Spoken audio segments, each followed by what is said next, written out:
You've landed on planet 412. I'll be your captain of sorts as we navigate this strange, cryptid-filled world.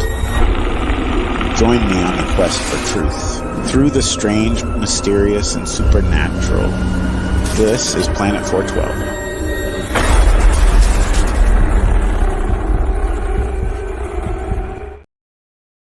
And hello, everybody. Welcome to Planet 412's live stream tonight. It's good to see everybody in here. I'm sure people will be pushing their way on in. I missed you. Hello, El Martino. Carol, what's up? How are you? Twirl Pros and Yvonne Marshall. How you doing, Yvonne? So you see what's running down at the bottom of the screen there. That's a little hint. Obviously, you know who the guest is tonight. Joe Breezy's here. So make sure after the show that you go over to the Breezy Speakeasy on YouTube and you subscribe, like, and hit that notification bell and help Joe out. He's a great dude. I'm excited he's here. Rose Red, I'm glad you're here. The first time you're here, I'm honored. So everybody that's coming in, I would like to ask you a quick favor. If you would take 1 second and just hit that like, I would really appreciate it. We're trying to make it a habit that no matter how many people we have in here, that's as many likes that we have. Paula Hawk, hi, how are you? So if you come on in, run back out, like it, and run back in, it only takes a second. We'd appreciate it. Just to let you guys know real quick what's going on with Planet 412, obviously the live stream tonight. There's going to be some more narrations and different stuff. If you notice the newest video, I'm back to storytelling, and there's going to be a lot of it. That's going to be the main focus and the normal format of Planet 412. But before we go into anything else, I want to bring in our guest right now. Joe Breezy, how you doing, my ninja? What up, man? Chilling. Welcome. So, yeah, we're doing well, man. We're getting people coming in. Hey, Cryptid One. Absolutely. We're going to talk about the moon bases and all kinds of stuff. Obviously, you see the title of what the live stream is tonight. There's a lot of it in the news. Chuck Schumer made a big deal about what's going on with the government and never a straight answer, or NASA, keeping everything hush hush, and even the media. And that's what I call them, man. That's their name now. So that's funny, dude. it's appropriate for them. So, I just wanted to address, excuse me, what is going on in the news, and how much cover-ups there are going on right now. And if you see what's going on around the world right now, you watch the different YouTube channels, you watch the different documentaries and shows, or just the news, you see every day there is something about aliens, UFOs, UAPs, USOs, whatever you want to call them. They're all the same thing, but a lot going on. Hey, Coffee Black. Thank you, Coffee. I appreciate that. Yeah, I know he's not everybody's cup of tea, Schumer, but the one thing I appreciate what he's doing is he's making noise about this subject specifically. So we don't get into politics around here, but I do want to discuss, obviously, today, the alien agenda, or what you want to call it. What do you think about this situation, Joe? Man, I mean, I've been well versed in it. I've been seeing UFOs since I was a kid. I got actually probably more UFO experiences than any other type. Ghosts and UFOs right about neck and neck. But so it's always been a fascination to me. Lately, I've been running on this interdimensional side of it. You know, not so much of an outer space extraterrestrial, but more of an interdimensional, Right. pull. You know, I mean, because it's just, well, I'm also conflicted because of the way I see everything going. Tesla used to talk about everything is frequencies, frequencies and numbers. So I believe that veil, the dimensional veils, same with the cryptid world, same with the paranormal, same with ghosts, same with aliens, whole 9 yards. I think it's just different dimensional aspects that fade into what we perceive as our reality. Right. Yeah, that's I'm glad you brought that up. There's so much discussion right now about, are they coming from deep space? Is deep space even what, we've been taught to think about it? And there's a lot of question if it really is. You know, um, I'm not going to get into the subject. I'm not a flat earther, so that's not where I'm going. I don't think the Earth and I the am. planets, or just I'm going to make my point here. Just as I don't believe God, no, it's it's cool. flat, and I don't believe it's perfectly round. I think there's a in between. I think that there is definitely something going on in our solar system or outside of this planet we call Earth. It's nothing like we're being told. I really don't believe it. And you can go first and foremost to Antarctica. You go to the ice shelf and you see no one is allowed to go past there. Why? Right. Why are we not? Yeah. Whoa, what did that just do? Here, let me. That Your just camera was decided like, I'm to getting out freak of here. out. Yeah. So, um, it makes my mind and brain boil when I hear about you're not allowed to do that. You're not allowed to go out there and fly over there. Well, why? Why are we Right. not allowed to go out there? That's because there are things out there that we're not supposed to see.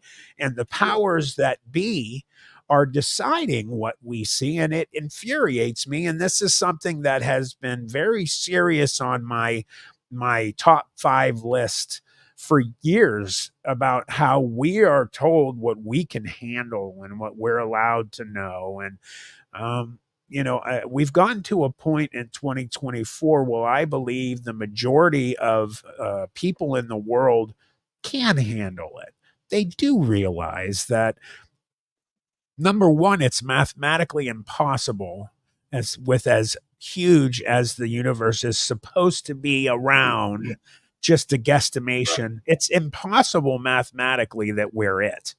So there are other beings out there of different levels, intelligence and whatnot, been around longer than us. I mean, our own scientists and everybody say we are a newborn baby in the universe. There have been other planets that have been around a long time on the block.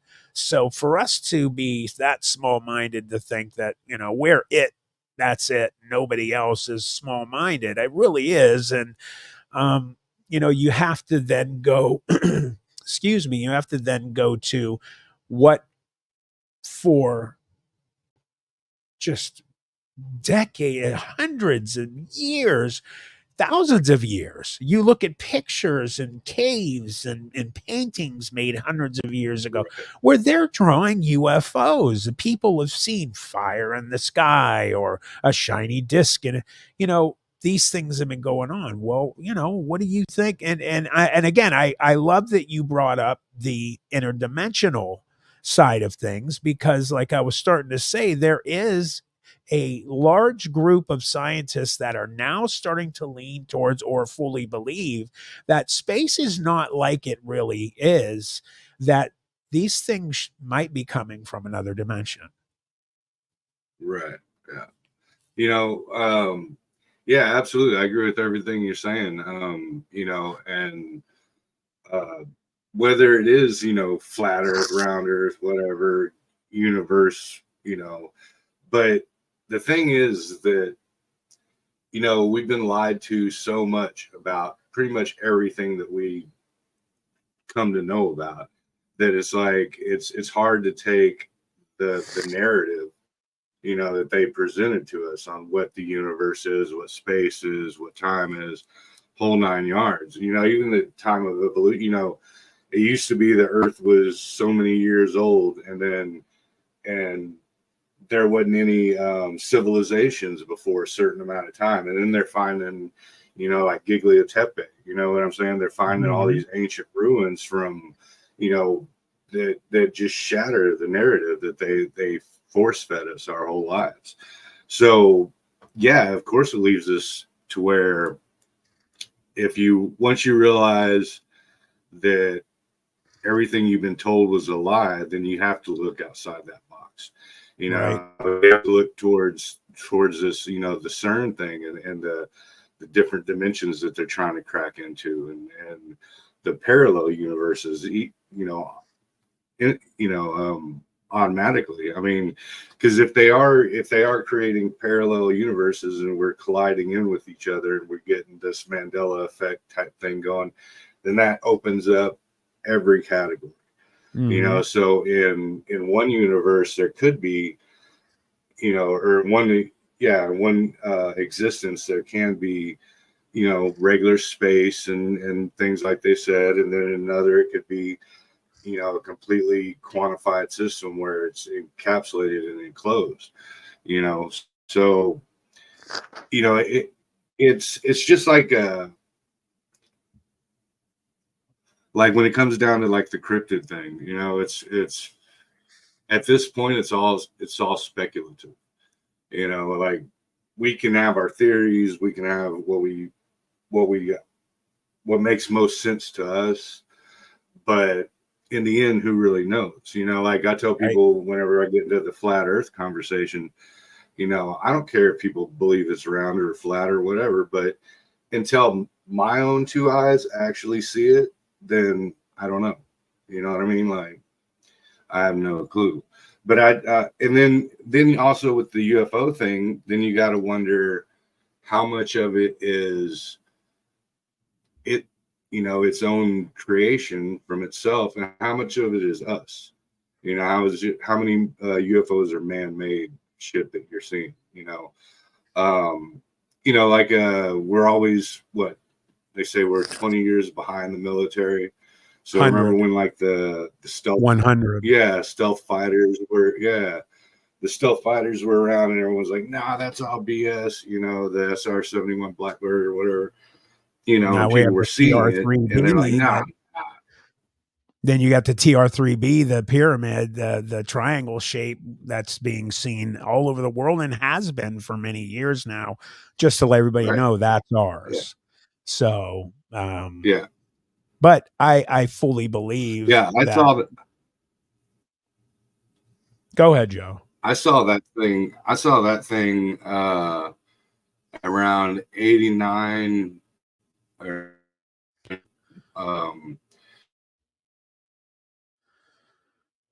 Told us on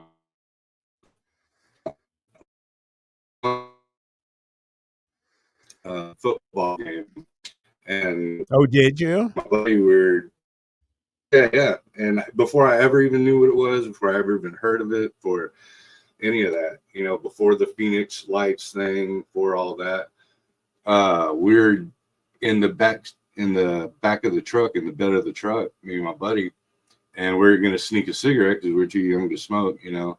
So we laid down, it was nighttime, and we're laying in the bed smoking a cigarette, you know, hiding from the parents. And sure enough, that thing was floating right up above us. It had 3 lights, you know, perfect triangle. It was silhouetting the stars, you know, and we were like, we'd seen multiple, me and my buddy were like, you know, tight. So we hung out together all the time. But so we'd seen plenty of UFOs before that. But we were just like, dude, I've never seen nothing like that. And then, you know, fast forward, you know, 3 or 4 years later, and they're talking about the Phoenix Lights and this big black floating triangle that, you know, moves soundless and everything. So, and I was like, oh, that's what that was, that kind of a gig. So, so whether it's us or whether it's a phenomenon, I do believe in a little bit of both. I believe some of it is our technology. I believe, and then also you can't shoot out the inner Earth thing. You know what I mean? Because these bases, these USOs, they talk about giant city.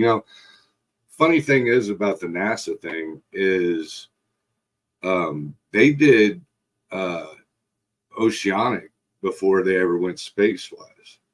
So they went exploring the oceans and stuff. And then apparently, around 1957, I think it was, they bailed out of the ocean. And they're like, nope. And then it's weird how they started trying to find a way to get off the planet. So it's kind of like if you take that, you go digging too deep and then you're like, nope, we got to get out of here. We got to get off this rock, man. There's something and then also you can't ignore, Joe, you look at Mars and all of the many, many signs that there have been beings, most likely human beings, on Mars before. There are signs of armor and vehicles and even skulls and bones and different types of structures, and what the majority of those ancient aliens, powers that be, are thinking. And a lot more scientists are starting to see those rover pictures, and you can't deny the shapes that you're seeing, that there's a good chance that there was a population on Mars and probably blew themselves up and the planet was dying. They ended up moving to Earth, or were seeded here, as a lot of people believe that we were put here by other beings. And I think there's as much believability on that subject as there is for anything else. It's very possible. I believe in God, but there are a lot of things that point to we could have been placed here, and that we're not actually from here. And then you look into things like cephalopods, like octopi, and they're not even supposed to be here. These things, are not even from the earth. So it's really same nuts. Same with what is it, the Venus flytrap. They're only found in one place in the entire world, in North America, and where they found in the location of a meteor collision. No, that's insane. Yeah. And so then I agree with Go ahead. Oh, I was just going to say, and then you can't ignore. I know we're jumping all over, and we have been lied to about everything, Paula Hawk. You go into the subject of Hollywood has been dripping us information, and still is, for years. And you look at some of these movies, the Little Shop of Horrors, there is a very good possibility, again, with the vastness of the universe and with other dimensions. I am one of the first that will say I am a full purveyor of the multiverse and parallel universes and worlds. And when you have just an endless replication with a smidgen of difference between each one, kind of the looking mirror into a mirror effect of planets and universes, there is got to be something like that there. So it goes so deep. It does. I mean, just the fact Hollywood, the reason why it's called Hollywood is because back in the day, witches used to make their wands out of holly. So it's literally Hollywood to cast a spell, it's interesting. I never heard that before. Oh, really? No, that's cool. It's a crazy little trip, man. But it's like, yeah, we basically been spoon fed this entire narrative of how things should be and how it's going to go. And I think that a lot of it also, whenever we talk about like the space program and stuff like that, is just basic disappropriation of funds. You send up a rocket and be like, oh, well, it's going to cost us $27 billion for this flight to, and then you get to take said funds and put them in a different piece of interest and just Right. shoot off a big firework, and it's sad that that it's gotten to that point to where the masses don't even are controlled and told what they need to believe in, instead of everybody coming together and figuring out, what this whole world and this universe and everything actually is. Why is there any room for lying about it? To just scatter the public interest and the ideology of it. What up, Jackie? But Hey, yeah, man. But the UFO thing, I find it very plausible that it's not just a fake thing. It's not just only us. I think there are these other beings because like you were saying earlier, and all through history, writing on the cave walls and stuff like that, you're seeing these let's call them entities or whatever. You're seeing these evidence of the same thing that we're seeing today. right. Objects in the sky.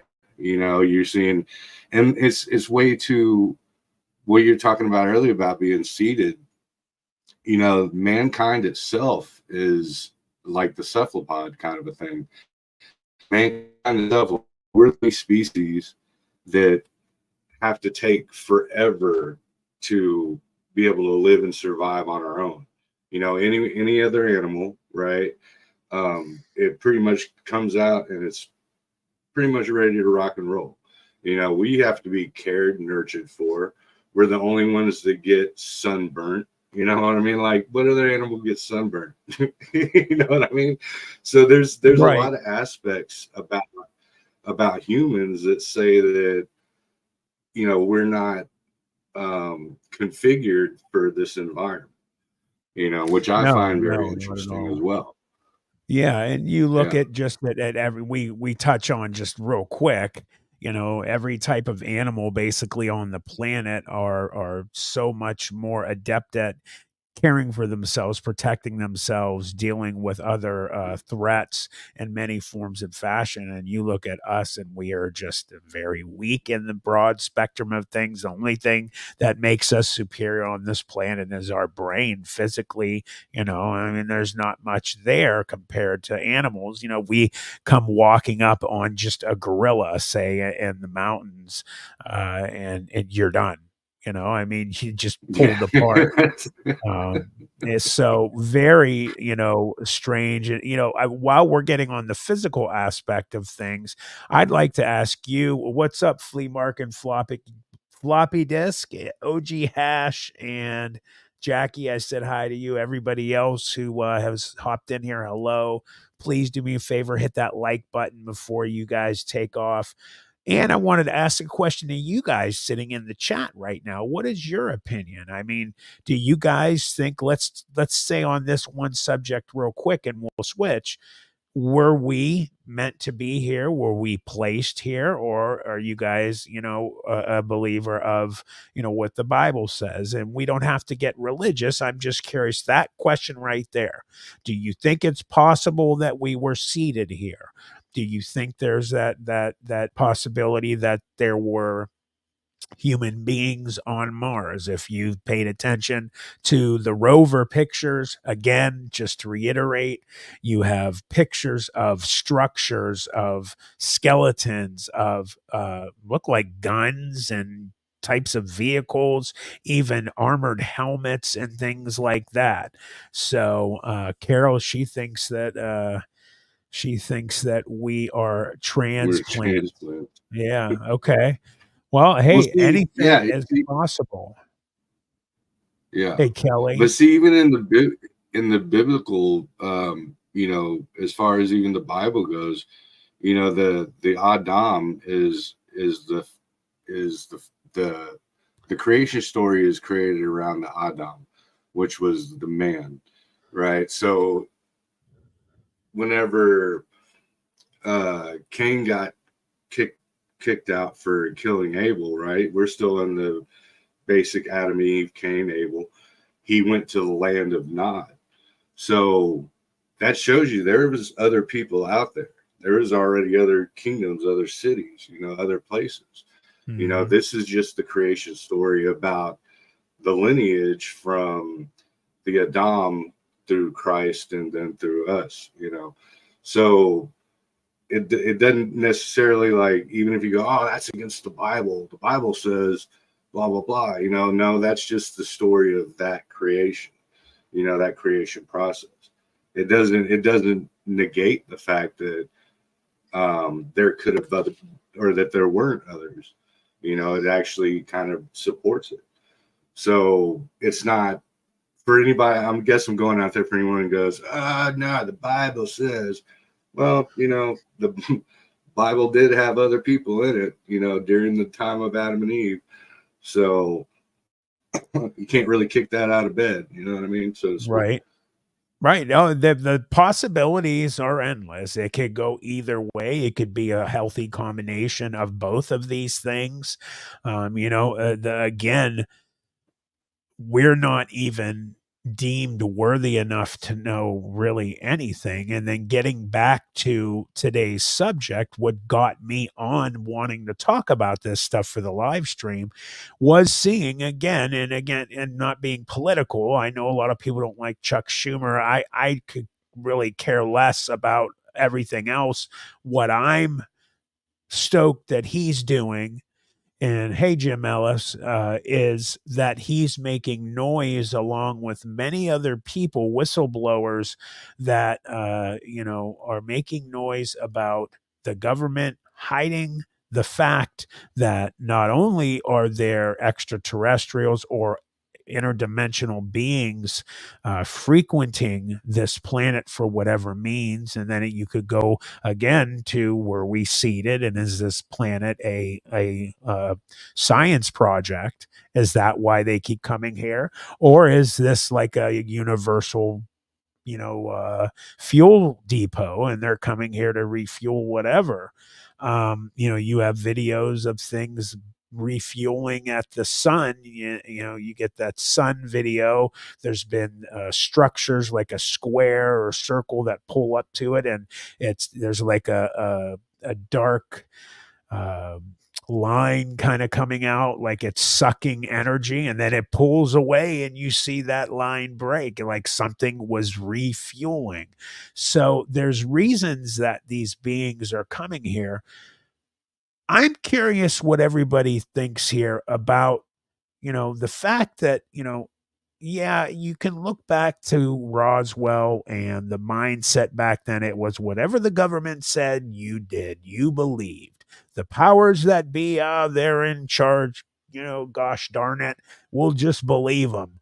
Well, now, how do you guys feel about this situation that even though you have huge whistleblowers coming out, big time people, Paul Hellyer, that was the ex minister of defense of Canada for years, for decades, one of the loudest voices on the planet about there are aliens, there are beings from other dimensions slash parts of space that have been coming here for a long time, and not just coming here. Our governments know, have known, and even are in contact with some of them. What do you guys think about that? Does that bother you, not bother you? Does it infuriate you like me? I'm just curious. Joe, how does that sit with you? Yeah, well, I mean, it's one of those things that for me personally, you know, I guess I just came to accept the fact that the whole world is basically a giant lie. And that, it's up to each one of us individually to discover our own truths, and to, if you care enough about it, like if you watch a Bigfoot documentary, you know what I mean, and you just either brush it off and be like, whatever. But or you can actually go, dude, let me dig in further into this and find out what's actually going on with it. It's up to us and how important that these things are to us that make you actually want to unravel the truth and actually figure it out. And I believe that that's what gets a lot of our goats. That's the reason why we're all here, literally. Channels like this, and that because people wanted to come to a solution and figure out exactly what's going on around us, and not just to go along our daily 9 to 5 and wake, go to sleep, eat, and repeat. It's that shows the difference of character as far as I'm concerned. I think that the reason why we're questioning is because we're above the norm. You know what I mean? Because if we didn't, we'd just be in sleep mode. You know what I'm saying? We wouldn't even care. We'd just be like, oh, yeah, it's Friday. Got to get up, go to work. No such thing as Bigfoot. No such thing as ghosts. No such thing as UFOs. And just go through the transition of life. And I think that that's why it doesn't really infuriate me. It doesn't really, I don't know. I guess it'd be like, like if you grew up in poverty, expecting to be poor. You know what I mean? Like, I grew up knowing that everyone's bullshit me, and sorry, I didn't mean to cuss, but BS me. And so do I get upset whenever a politician is BSing straight on the news? Or no, it's just kind of the way it is. But I know enough to know that I can see through it, and I can still try to, discern for myself, what's real and what's fake. Another weird one is the moon. The moon's just such a weird thing, man. Like how it rang like a bell when they crashed the lander into it. You know what I mean? Yeah. I'm glad you brought it up. I want to talk about that. And Kelly, right, just to answer, hold on one sec, Judge. Just want to answer Kelly's comment. Art Bell, Bob Lazar, Stephen Greer, which one are we talking about? We can talk about all of them. Art Bell delved into everything that we are talking about tonight. He touched on all those subjects. Bob Lazar, I have nothing but the highest respect for him, coming out one of the biggest whistleblowers in history. The guy has proof of, tons of proof of that he worked for the government and the projects he worked on. Stephen Greer, I think he's doing a lot of good work. Some of the stuff that he delves into is, more to one extreme than the other, but I find that, it's intriguing. But,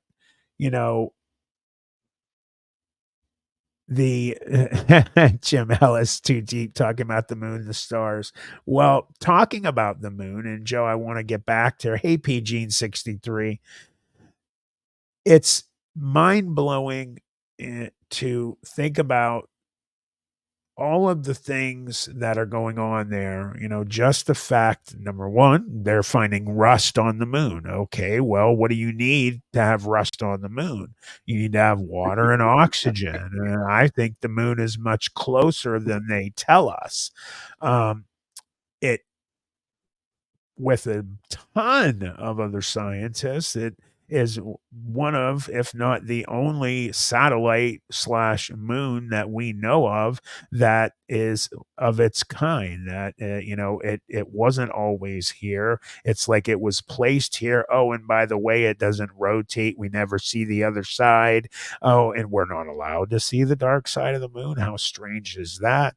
You have people that have extremely powerful telescopes in the public, general public, who put videos out. There are structures on the moon.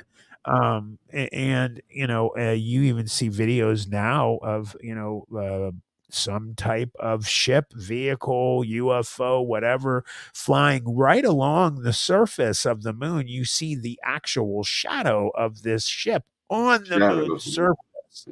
So, what you said about, when they flew a satellite into the moon, it rang like a bell for hours. Well, why would it ring like a bell?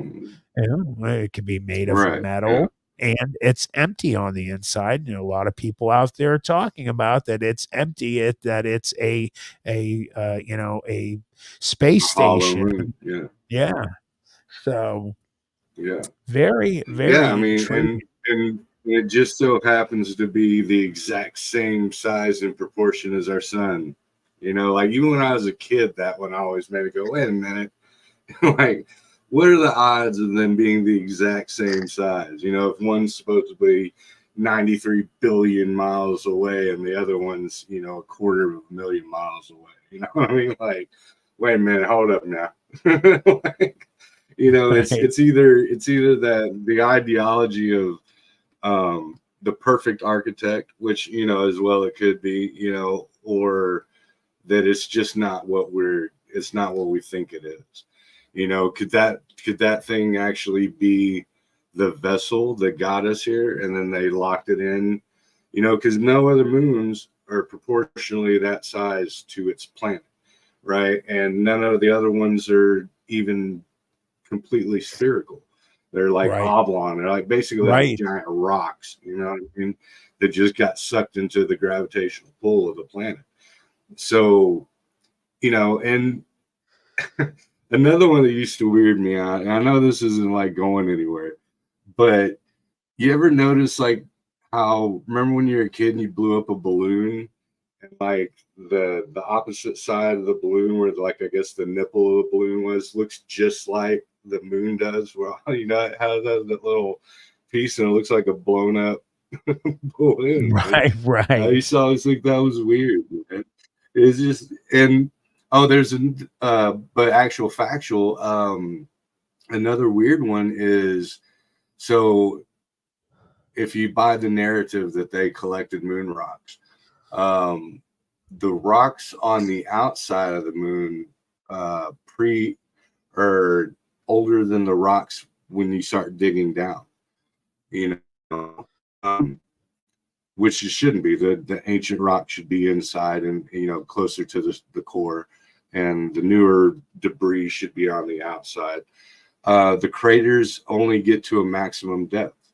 So does that mean that there's something, there's not like a limit, like we have like the Mariana Trench, right?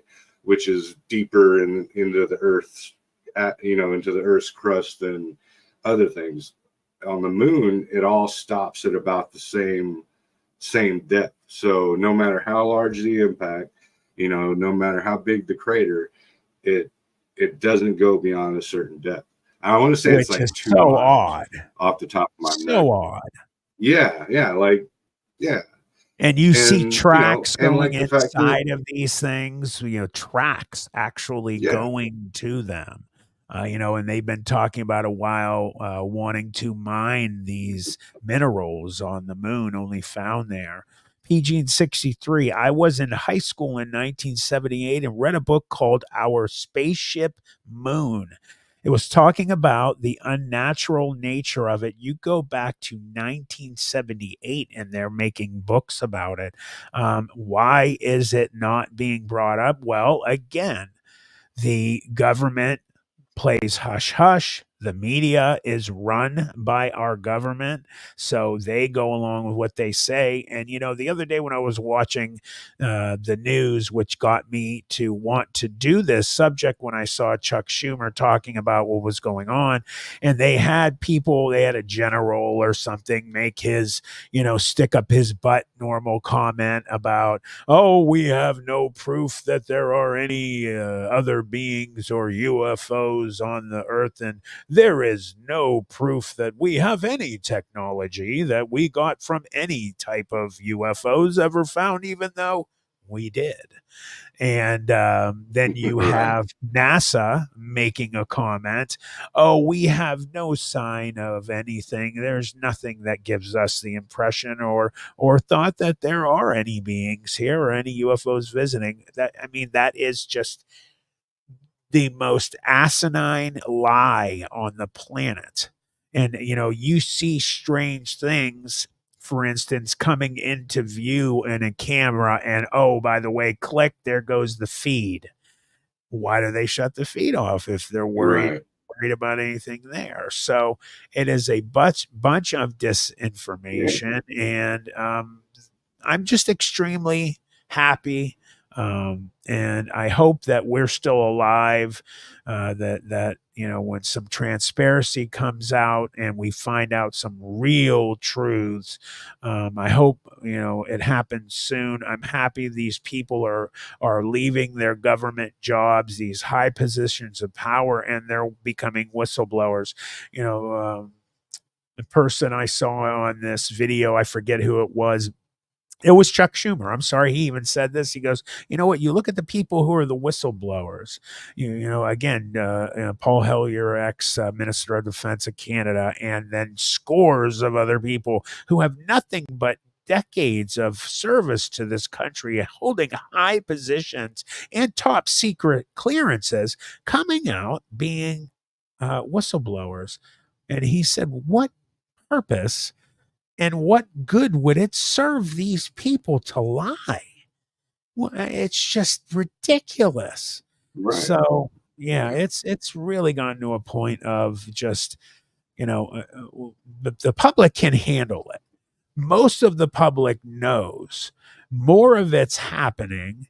More cryptid sightings than ever, and more UFOs, UAPs, USOs, tons of USOs being seen, which are the undersea UFOs. And there's I'm going to have to look it up. I'm going to do a video about it. I saw on that show, that Y Files, which is a great show.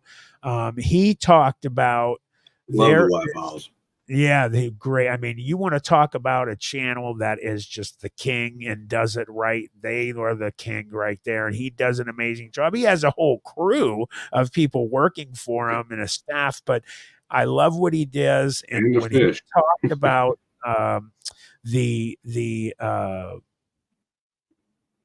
there are undersea bases that are being run by alien AI, like in the Bermuda Triangle. You have all these different planes, boats, things disappearing for decades.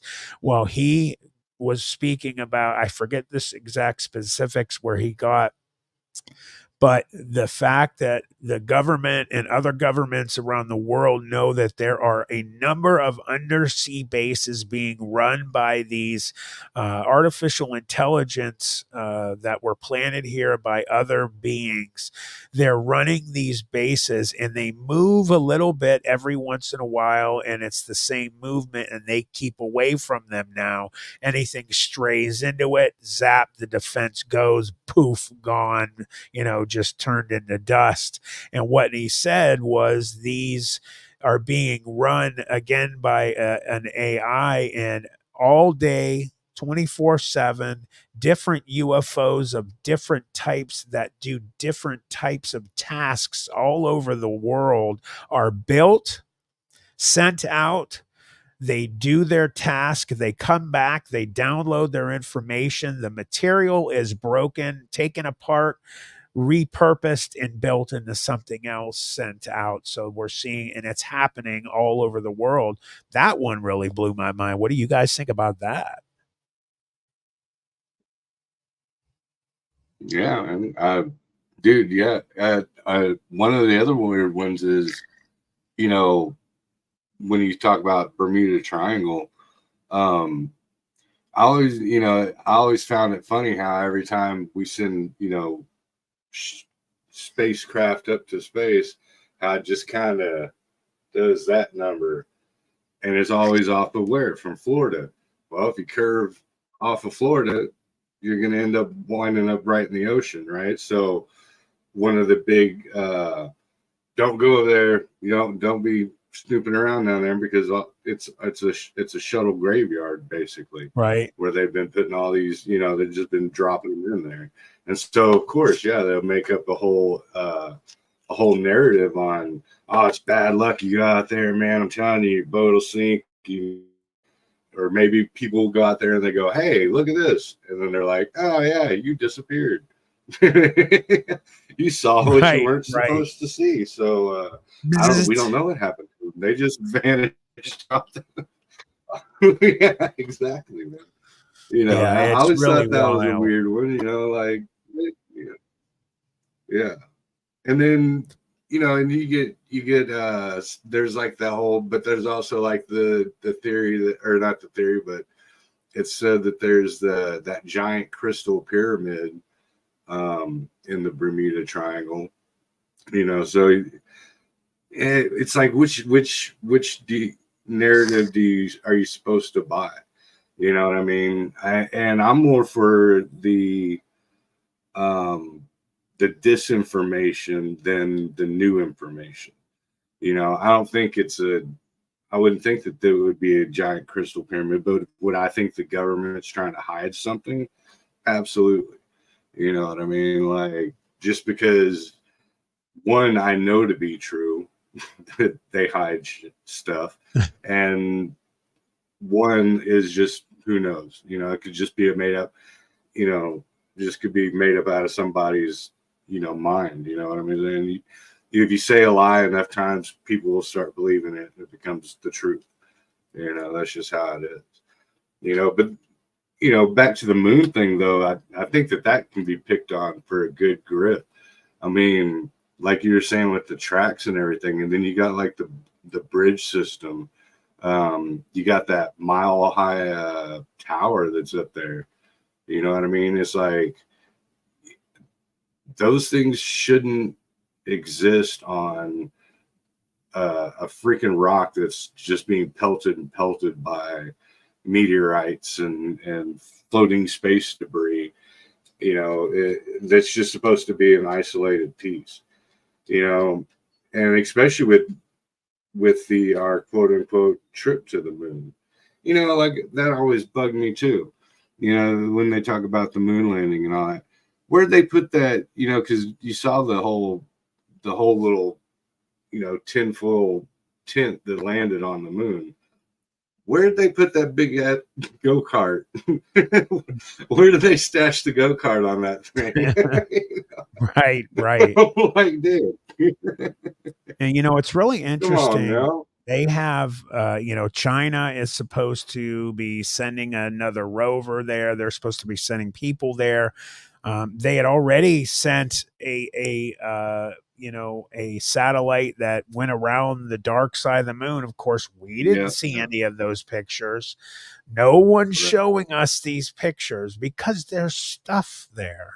There's base there. There are structures there. And I believe that we probably have a base right now, or there are beings there. Kelly, Secure Team 10 used to cover this stuff, but not lately. But people are coming forth with some good video on the moon. I used to love Secure Team 10. They took him down. He was getting a lot of good stuff out there. He's from Columbus, Ohio. He had kind of like a whistleblower alien, agenda type, just showing videos of UFOs and getting people that give their, experiences and stuff. And all of a sudden they set him up. He got arrested. They shut his channel down. Took him a while to get it back up. And he's just not the same. His channel's not the same. He was making a lot of noise. They don't like that stuff. So I agree about Secure Team 10. Humans were probably engineered, but I think we're like animals in a sense. We cannot necessarily be programmed to be evil. I don't know. You could be brainwashed to be evil. I mean, you can definitely do that. I And want to killed. Yeah. ask this. Jumping on this subject, and of course, people say, well, where are these UFOs hiding? Where are they being when they're here? Look at the water. They're going in the water. We know less about our oceans than we know about space. There are so many USO sightings now, boats, fishery boats out in the middle of the ocean where nothing is. They're seeing giant bright lights under the water. That's not a regular like sub. That's something else.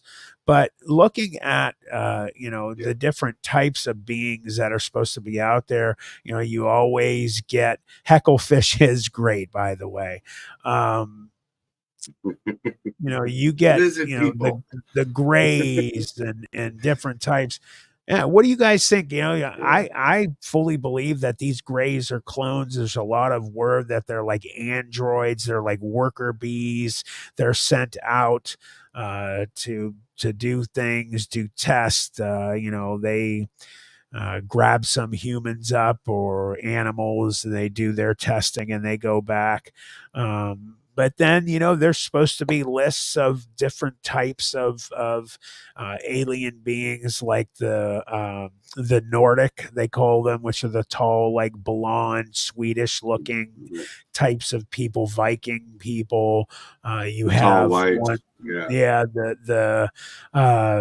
the praying mantis ones. They're supposed to be the draconians that are like giant reptile dragon people that are warlike beings, and there's supposed to be groups that are here to help us and help keep some of these others at bay. And supposedly a lot of people, one of the things that is why they're always here is because of the materials that are found on our planets, that a lot of them come and they just want to rape our planet of all of the different types of elements and things here. And they said that this draconian race wants to just wipe us off the face of of existence. And they're so they talk about them. I believe that these different types are out there, but then you get into something else. Well, before I say this, hold on. PG 63. That was back when they thought it was the location of Atlantis. It may have been an actual location with the pyramid is there, part of the network. They were. Oh, you guys were having another conversation, but yes, I agree. Hey, Puck Elf. With and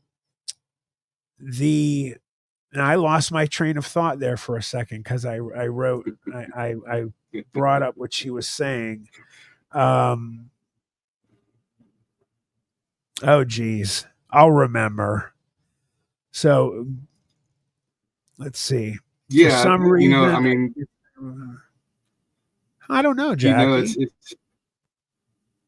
I don't think it's an oddity that for people to come to the conclusion that our oldest script, the Sumerians, was all around the Anunnaki, which was a race of beings that came here to mine for gold for its atmosphere. As far back as culture goes, earliest written culture other than Sanskrit, involves these star people. Every even my culture, Native American culture. It goes all the way back to star people, and they're pointing to you from places that are star systems that aren't observable by the naked eye. That it's like, oh yeah, the third, Palladius or whatever. It's the third star in Palladius. You can't even see Yeah, it. they're making But structures we're on the earth that point to these places. How the heck do right, they know them? Or the right, Nazca lines exactly. in Peru. You have those gigantic shapes drawn Yeah, on the ground that can only be seen from only high be up in seen the from air. there. Yeah, How the heck is that going on? I remember what I was going to say, and I'll answer Antonio. I'll answer your question. What I was going to say is, with all of these things going on and whistleblowers and knowing that there are things flying around out there, some are ours, some are not. What do you guys think about Project Bluebeam, about this supposed plan by the government to do a false flag alien attack on our planet to bring us under a one world rule, so that hey, everybody, will protect you all, but you got to listen to just us. It's just going to be us in charge. And yeah, so what do you guys think about that? I do believe that's happening. There's a lot of stuff going on about that. yeah, absolutely. And you can even tie that Antonio. into the Project Bluebeam into Blue beam, yeah, the that's what I Antichrist. meant to say, Yeah. sorry. Yeah, you can tie that to the Antichrist. If you go, oh, look, it's the second coming of God, blah, blah, blah, and throw this big freaking hologram up, and, you think Jesus is back, and then you're like, oh, look, no, we saw it. It's immaculate. And there have It's like, been big things boom. popping up around the world too. Have you noticed some of the videos about these crazy things popping up in the sky and stuff like that? Mhm. That's the blue beam, man. Yeah. Antonio Vasquez, I'll answer you real quick. Matt, do you think, one, we are going to send smart AI drones, robots looking for Sasquatch and Bigfoot? If that is sent out, um, to look for them, number one, the government already knows about them. They know about them 100%. So if anything like that is sent out, that's going to be by, Joe Q Public, somebody in the general, just public, sending out something like that. That's an interesting idea. But yeah, I they already have that stuff and they know about them. I mean, just look at it this way. You look at the power of the satellites that are floating around in space right now. They can go up on a freaking license plate to see it. Then, oh, by the way, our drones and everything can switch to thermal and everything. And they know what's out there. They see these things walking around. They're very aware. They've caught them. They've had dead ones. They are aware. For us, I hope somebody does, Antonio, and then they show us. Yeah. It's just wacky, man. It's I know we're going all over, but if you hear a lot of discussions that talk about cryptids, UFOs, supernatural, paranormal, interdimensional beings, they're all tied together. They really are. And then you Mhm. always come back to a lot of people that talk about, what you started out the show with, Joe. I like you bringing up frequencies, and, everything on the earth has a frequency, inanimate, animate objects, things that are alive, things that don't. Everything has a frequency and a vibrational number or frequency. And sometimes we, for whatever reason, either walk into an area that has that going on, or we, for whatever reason, fall into that frequency, and bam, boom, we see them, they see us. Right. Some people disappear, some people run, some people get scared. Um, it's really Yeah. wild. And And You know, if you think about like even all the way back to Samhain, or as people call it, Samhain or Halloween, you know, it's how did that was during what the fall equinox. So how did people back way back in the day, you know, you're talking like druids and stuff, they realized that this is when the veil is the thinnest. You know what I mean? So this is when the frequencies are almost overshadowing each other. You know what I mean? So it's like, you know, you're talking about people who don't even have, uh, you know, they're not even working with bronze yet. You know what I mean? So these Yeah. are ancient people, but they know there's frequency, there's a phase, you know, and there's a time when the veil and the frequencies are closest together, you know. So it's instilled in us to know these things, and I think that, you know, through the public educational system, you know, as it is, and how it begun, it was from something that we've known as a people for, you know, thousands and thousands of years, and it's to basically get, you know, get us off the, you know, to get us off the scent, you know, off of the track, you know, because Right. we would know it naturally, you know what I mean? So then they go, no, we're going to put you in a school, we're going to tell you exactly how everything works. And no, that's all, you know, there's no such thing. There's no such thing. Just do your A, B's, and C's and go to work, you know, make us money and, you know, retire and go to bed, Right. you know, Hey, and to Tyler. What's up, stop Ty? thinking. Sorry, Joe. I just want to say hi to Tyler. How you doing, brother? I ain't seen you in a while. Good to see you. And hello to everyone else who's come in here. I believe in aliens. DJ I'm Tyler married Radio. one. That's my man right here. See, Jackie. I'm trying to get to all of your comments, guys. Jackie Ho, yes, I think that's what it's about. It's about 600,000 people disappear each year. I think it's the aliens, and I believe they're in the ocean also. You know, you also have let's not forget, you know, and we won't veer off into this other part. I have to mention, you know, the disappearances that are happening so frequently in our forests and in woods all around the world. You know, you just jump into David Politis missing 411. Oh well, people are disappearing daily sometimes, and the rangers and the powers that be there, they don't say nothing. They don't make reports. They don't tell us about it. We don't even know how many are disappearing. I think some of them are alien UFO related, but a lot of them are cryptid related as well.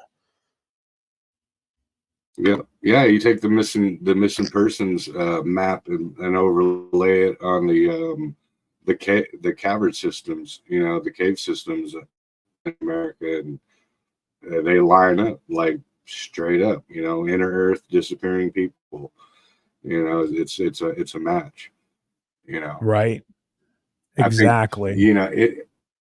Yeah, I mean, it literally is. I've seen it overlaid, and I'm Hey, like, dude, BJ. that's, you know, there's no denying it, you know. And when something is that factual in your face, and things that, you know, your mind tells you and your heart tells you that you know better, but they tell you that no, you're tripping, you know, that's when you know something's up. You know what I mean? It's like, you know, you saw your mom bring in some freaking, you know, Bluebell ice cream, but they're like, no, we didn't get any ice cream. You're like, I know it's in there. I've seen it. Right, I'll need right. some chocolate right now.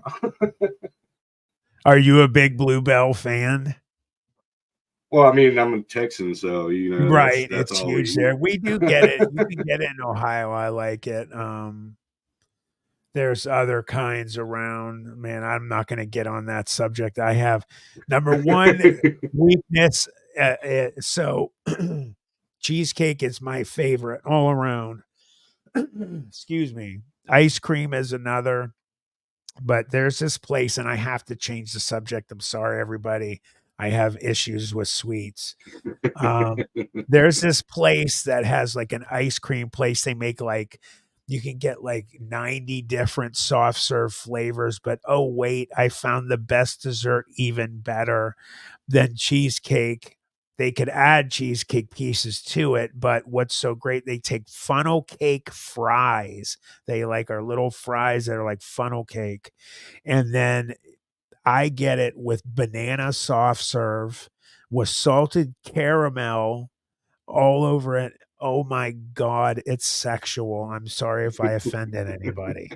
It is the most decadent, and just adding cheesecake would make it just orgasmic. So I'll shut up Right. about the dessert. Dude, yeah, no, just I'll tip one off. I just recently got introduced because we don't have it here in Texas, and we literally the gas station. He has them shipped in from Ohio, and it's the Snyder's barbecue. Oh, okay. Yeah, Potato chips chips, Snyder's is that huge. they're made of. Yeah, we Yeah, don't have it. Snyder's is huge. Those are the most freaking dude. You might as well just cook some up on a spoon and freaking I'm not junkie when it huge comes into to it, potato dude. chips. So I'll send you some, man, if you want.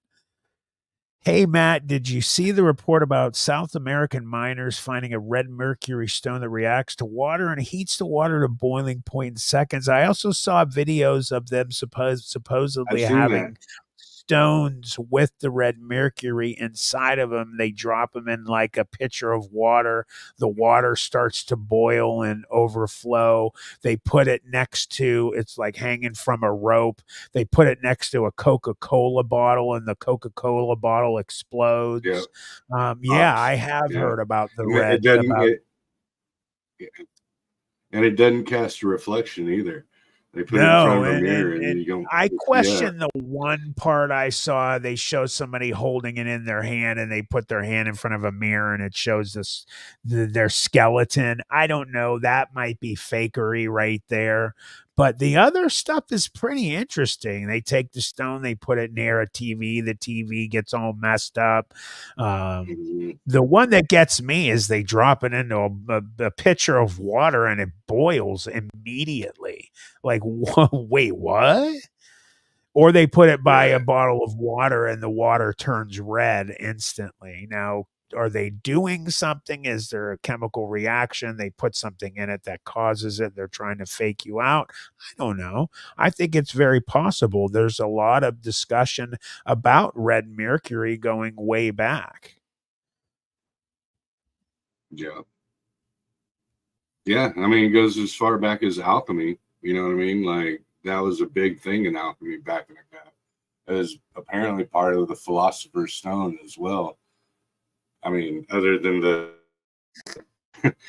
urine narrative from Y files, but but yeah, I Right, mean, red right. mercury, and yeah, it's definitely substantial as far as um, being identified in the past as a alchemist trademark. So what I guess I'm getting at is anything that's, just like we're talking about the UFOs, like in cave drawings and in Renaissance paintings, and you know, as far back as it goes, anything that goes on that long. Same with Sasquatch. Goes all the way back through different cultures, different centuries, different times. It sticks around through thousands and thousands of years. Then it's got to have some validity to it. You know what I mean? It's got to have some substantial validity to it, or people wouldn't be talking about it that long. In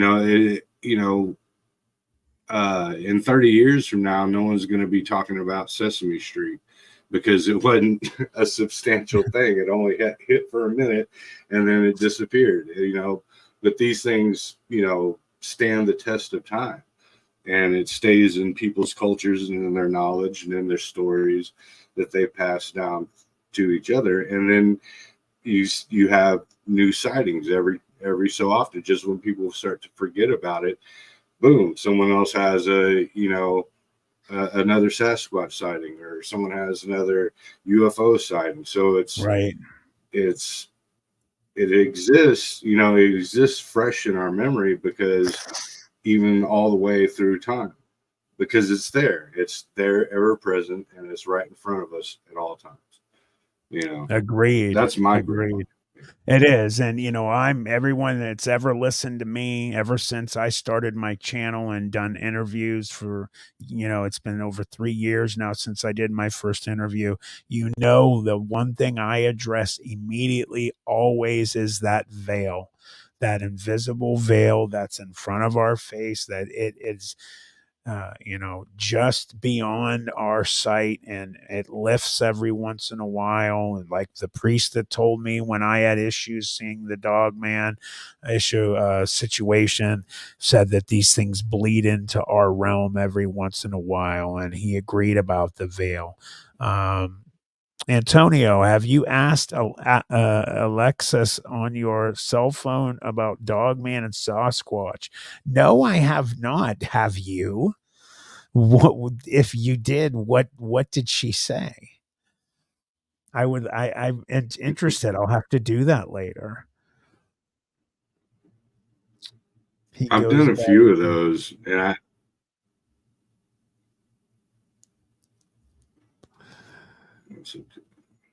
Say yes. yeah, I I've done love a few of the. Agreed, Jackie. Have you, Joe? They freak you out? I Well, know they've yeah, but I seen some think strange that thing. once they get popular, though, it changes. Like it's like they're like, oh, they caught on, and they'll change it up. Because I did this one, it was back in the Gap, where you would ask Alexis, like, go through, like, who is Allah, who is Muhammad, who is Buddha, and it'd be like, Buddha was a blah blah blah from yada yada yada, and then you could go through all of them, and it gives you like dates and times of when they existed and who they were. And then you go, well, who's Jesus Christ? And it goes, Jesus Christ is a fictional, blah, blah, blah, blah, blah. And it's instantly goes fictional. And I was like, whoa, dude, like, that's weird. Like, so Buddha's a fact, but Christ is a fiction, but it would do all of them. And there was like a whole checklist. Somebody did it on YouTube, and I experimented with it at a buddy's house of mine. And we were all like, whoa, dude, it's really real. It's really saying it, And fast forward about a year later, and it was changed up. Like they caught on that people were catching on. Same with, there was another one I used to do. It was, and speaking of UFOs and space and stuff, it was how fast does a rocket have to go in order to leave Earth's orbit, or leave Earth's atmosphere. And it was like, don't quote me on the numbers, because, but it was like, let's just say 600,000 miles an hour, you know what I mean?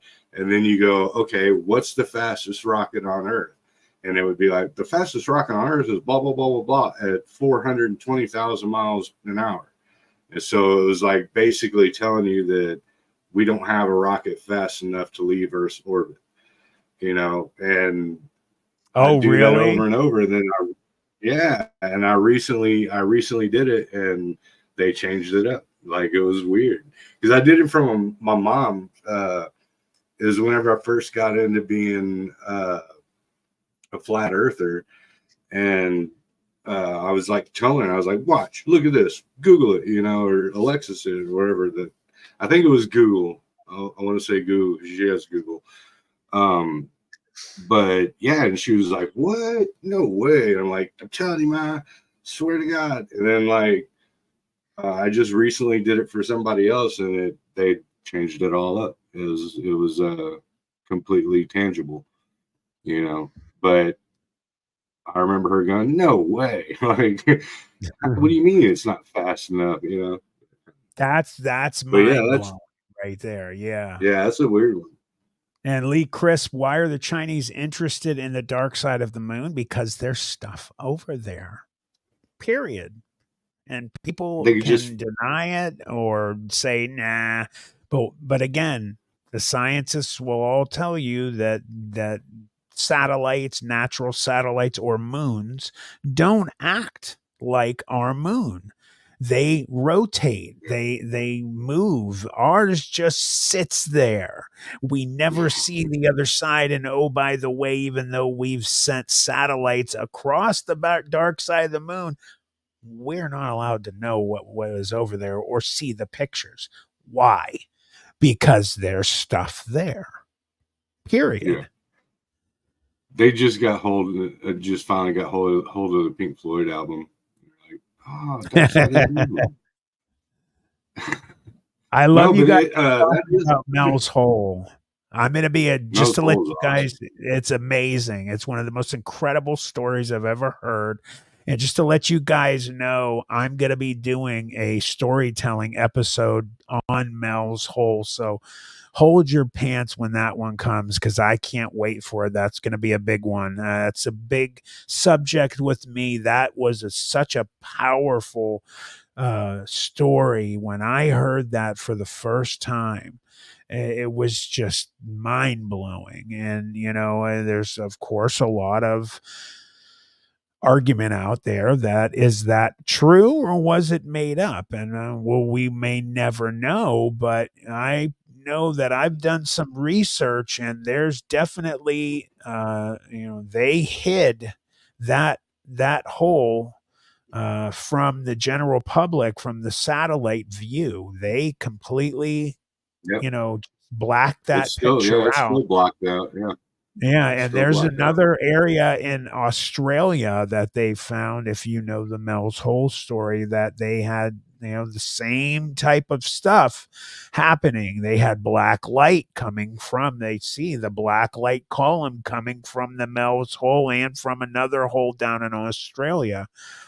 There's also one in it's on the it's in Indian reservation, but it's, I want to say, in northern Utah, and but in that one they invited Mel to come. I think they were the Dulce Indians, and they invited him to come out, and the chief came out, and they showed him the hole and everything, and the chief came out, and he was holding the same the little Chinese bag with the Roosevelt dimes in it, the same one. Yes, I was just going to mention the dime, and that they have never stamped that in history. No, that never it did. Had to come from, and they knew right away that sucker came from a parallel Earth. Yeah, because Roosevelt wasn't dead in 1945, and so there was no reason to have a Roosevelt dime. Right. Because they commissioned it after his death.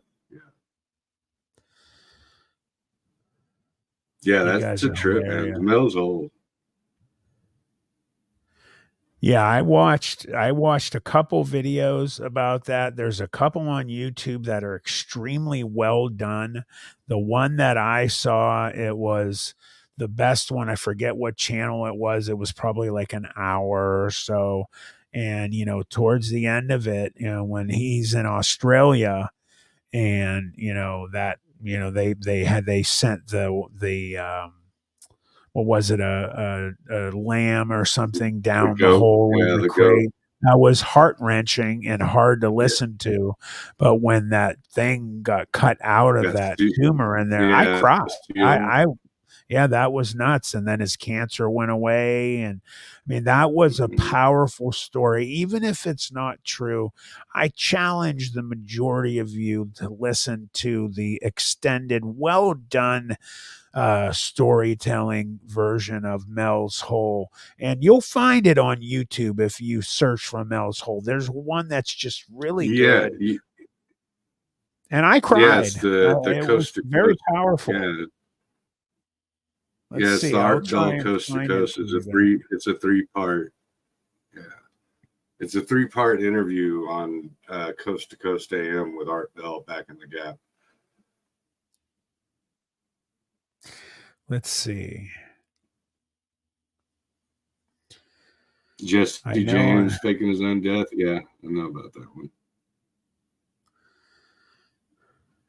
I believe one of them is when you go to, and Y-Files did it, but Y-Files talked about it maybe being a hoax, and I wasn't really into We'll see. that because there's a possibility Yeah, of we'll see. it. The thing about Y-Files is he dives deep into it, and then he kind of backpedals out of it. And I think that's just to save his own butt as far as Yeah, he's got the a youth I agree with thing you. goes. That's good job, Yeah, Joseph. I agree. yeah. Art Bell But show his is the man who did it all. That he is the reason a lot of us do what we do. I am such a huge fan of Art Bell, Coast to Coast. BJ, it's good to see you, sweetheart. Alexa is what creeps me out. I wouldn't have one in my house. Too much AI, and your every move can be monitored. Correct. Everything you say, etc. I won't even have a Ring doorbell for the same reason. A lot of people like you, and you know what? You guys want to do a upsetting experiment. If you have something that has IR, infrared, like a video camera or on your phone or something, have somebody you're around hold their iPhone and then turn on the IR with another camera and point it at that person, and you will see every, I think it's 4 seconds or something, a flash is emitted from the camera is taking a picture of you, or it's using a mapping system, but for whatever reason it's scanning you every 4 seconds. So makes you think, what's it doing? Why is it doing that? They can explain that away. Oh, that's just the technology. It's just using that to, I don't know, find itself in space or whatever. They could say whatever they want. There's a reason that thing's flashing right there. They always seem to have a leash or cane, a helmet or full body suit or hair and pointy teeth on it. Joe Smith, what are you talking about, Joe? I missed that. It's funny though, man, because like back in the day, when we were kids, it would be like, don't say anything over the phone because they're tapping the phone, you know what I mean? And now it's like, hey, Alexa. Right. Thank you, DJ. Permanent microphone. Yeah, right. Thank you, Tyler, for saying that. Anybody that's here, again, I'm not trying to be pushy. It would help immensely if you would take 1 second to step out, hit that like button, and come out. Let's try, and I'm challenging you guys. We got 32 people here right now in the live stream. Let's get 32 likes. Can we do it? And make sure you notice what's rolling at the bottom of the screen. The Breezy Speak Easy on YouTube. That's the new name of Joe's channel. Make sure that you guys go over there. Make sure that you like, subscribe, and punch the hell out of that notification bell. Joe does a good job over there, man. He's really tearing it up. He's doing a great job, and he has great shows. Definitely check him out and support him. Yeah. I have my content isn't strictly one thing. It's like Baskin Robbins got 32 flavors. Sometimes it's just me and the old homie BSing and hanging out and having fun and telling old stories. And sometimes it's I can get into Dogman or paranormal or anything like that. So it's kind of just how it goes.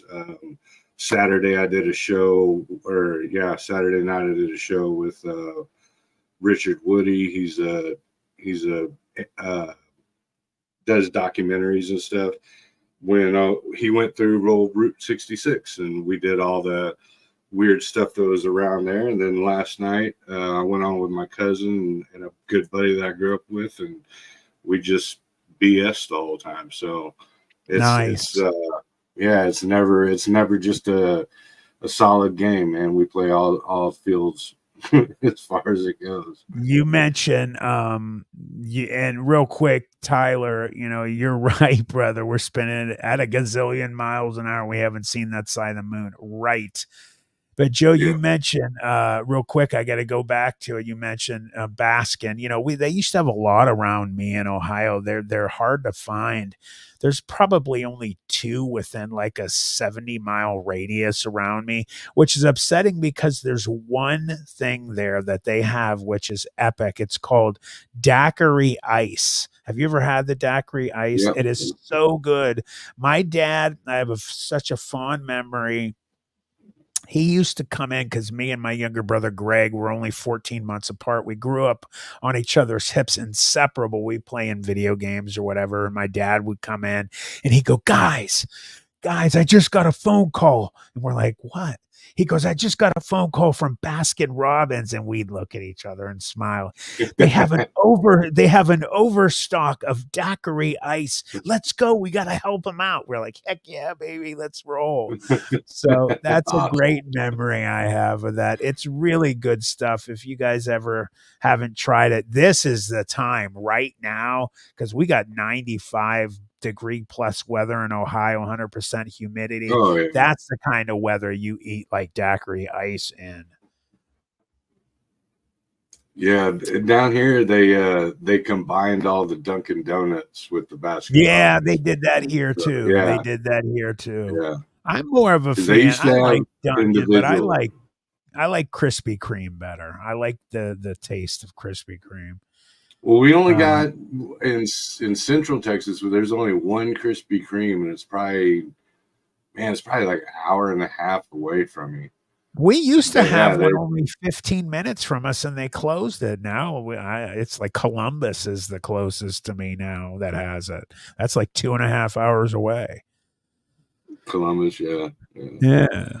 Yeah. You guys heard about the whole things on Jesse James and how he possibly faked his own death, and actually it's yes, I have.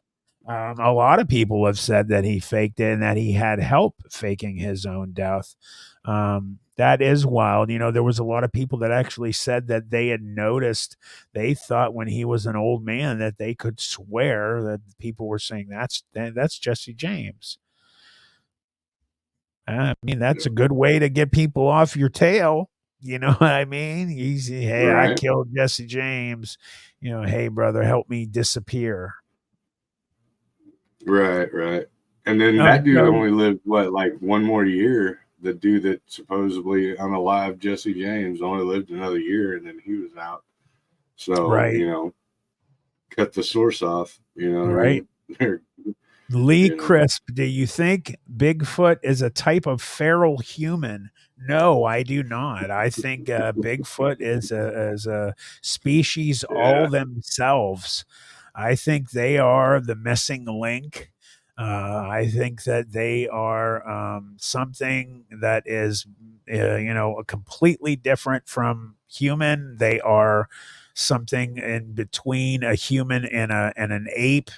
Nothing like it, obviously, on Earth, and they've been here longer than us. I truly believe it. All you have to do, go back to cave paintings, go back to Native Indian American culture. Indian culture, Native American myth and lore. They've been talking about the hairy man for as long as they've been around, and the fact not just that they know of them, but that they actually lived side by side with some of them as well. They learned their language. They, and of course there are other stories of, ones that went rogue that were, eating humans. They had to put that one clan down, that one famous story about, there's a clan of Sasquatch that kept stealing children and women and some men, and finally the Indians, where I forget where it was. Well, they with the help of, I believe it was one infantryman or an American that went to find out, where these people have been. They came upon, a scene of just pure something out of a horror movie of just smell of death, uh, a cloud of flies for miles, and they found piles of body parts, and they saw these Sasquatch. I think there were three of them, if I remember the story right. And the one guy that was leading this charge ran at them on his horse. He got killed instantly, and then they basically shot them. They put them down, but not after some of them were killed. So, you look at the missing 411, and definitely, you can easily imagine these things, as well as dogmen, obviously killing and taking people very easily. I mean, a grown man is nothing but a child next to a Sasquatch. Where, like, I'm a big guy, but next to, if a gorilla came up to me, he could literally rip me in half. So, you get something that is 3 times the size of a gorilla. I remember one of the best descriptions I've ever heard of somebody seeing a Sasquatch was, I was watching a documentary, and this one guy was being interviewed. He's on a lot of the documentaries. I can't think of his name right now, but he was discussing that he had interviewed it was either Michigan or a Kentucky or something,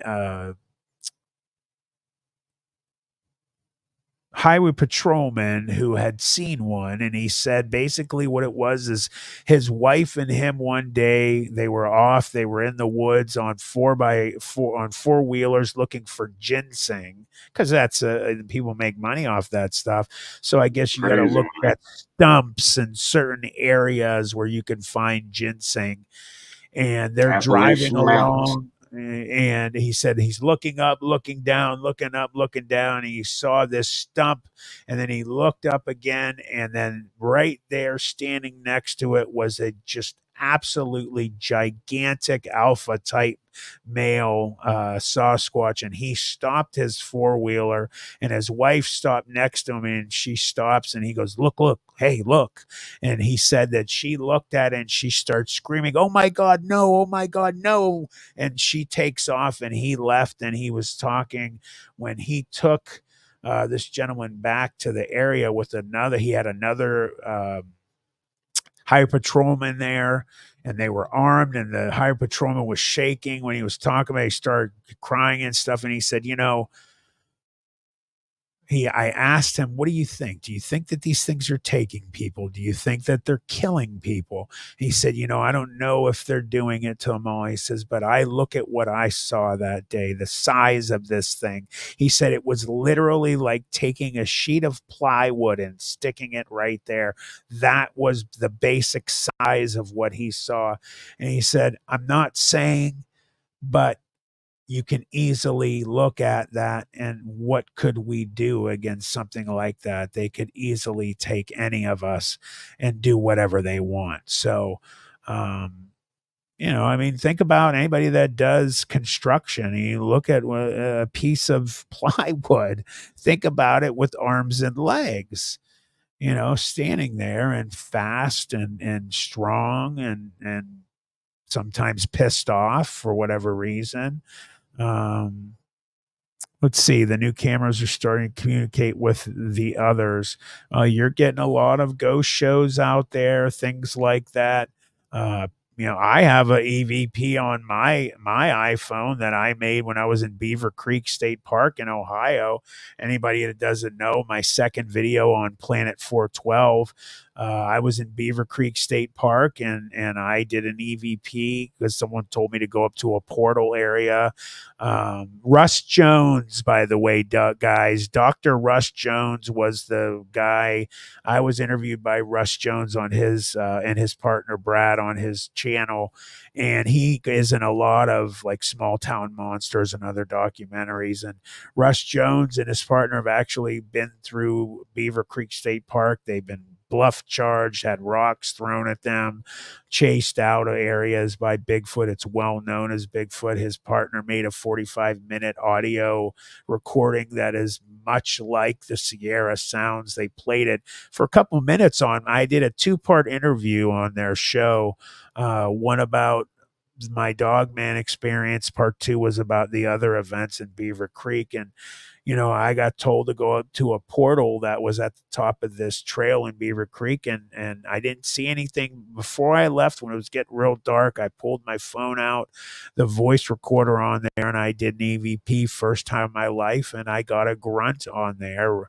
Ron Moorhead has listened to it, said it sounds like what we think it sounds like, and so I agree, Tyler. There is a lot of stuff. Got me unplugging my webcam now. Well, I always put the cover over mine when I'm done. A lot of crazy stuff out there. The phones that are doing these things, they got the ghost things on there. That make you point Joe, at area. They make like the framework of a being or something out there. Those are interesting. They use like old Kinect cameras from a PlayStation or a Xbox. Xbox. And then Kinect, they have the ghost ones. What do you think about when they have the radio things that are running through the channels and they get answers? Do you really think that that's what they're getting? I think, honestly, well, when it comes to the camera stuff, like the telephone apps, or I get cell phone apps. I'm old, sorry. Right there, Tyler, at the bottom of the screen, buddy. Oh, like, what am I? I was looking in a different direction. Like, what am I looking at? No, I think like the cell phone app things, when it comes to that, I think it's like same with the UFO thing. I think it's like 50-50. Damn me. It could be BS, just like an app that goes, look, there's a person right there, but and same with the EVP thing. But also there is validity in it, I think that that it can, especially when you're talking like the radio thing, when they go in between the radio stations, analog style, not digital, but and you're talking frequency. Once again, we're back at frequency. So right. It can ride. It's called a carrier frequency. So it can ride a carrier frequency. Basically the way it works is you have a carrier frequency, and then you have micro frequencies that hitch a ride basically on it. So yeah, you can definitely catch something that's trying to communicate with you on a carrier frequency. But I tend to distrust the how would I say it? The more the technology goes, I tend to distrust it more. Same with like the AI thing. Same with the way, it's getting with the CGI. It's getting to the point where you can't tell the difference anymore. So like, right. I don't buy it. I'm finding like, you show me something on old school VHS and you're like, woo, look at the figure in the background. You see the face, then yeah, I'm going to buy it more than I'm going to buy something on, TikTok, this brand new, that when kids these days that are, not even 12 years old can, and make it and, splice it in there, and I'm old. So I'm like, I don't even know You know, they're like, oh, what's easy? You just subroot the program and then put the program, blah, blah, blah. You know, and I'm like, yeah, right. Like, I Right. have no idea, you know, because I'm old school. It's not like a copy and paste, and I don't know what you're talking about. But, you know, Hey, as so what do you technology think of? progresses, you know, Go ahead. Go ahead. What were you saying? no, just as I was technology just going to say, progresses, I what are just, your everybody, Joe, you, everybody here right now, and hello to everybody that's coming on in, Karen Root and Tammy and Smurfy, everybody, hello, hit that like button. But David Politis on the UFO connection to the missing links, them possibly being Bigfoot thought to be ET. What do you guys think? Everybody, I'm curious. Joe, you, do you think Bigfoot are ET? I think Bigfoot's interdimensional. I I agree. really That's do. I think where all I of it. am.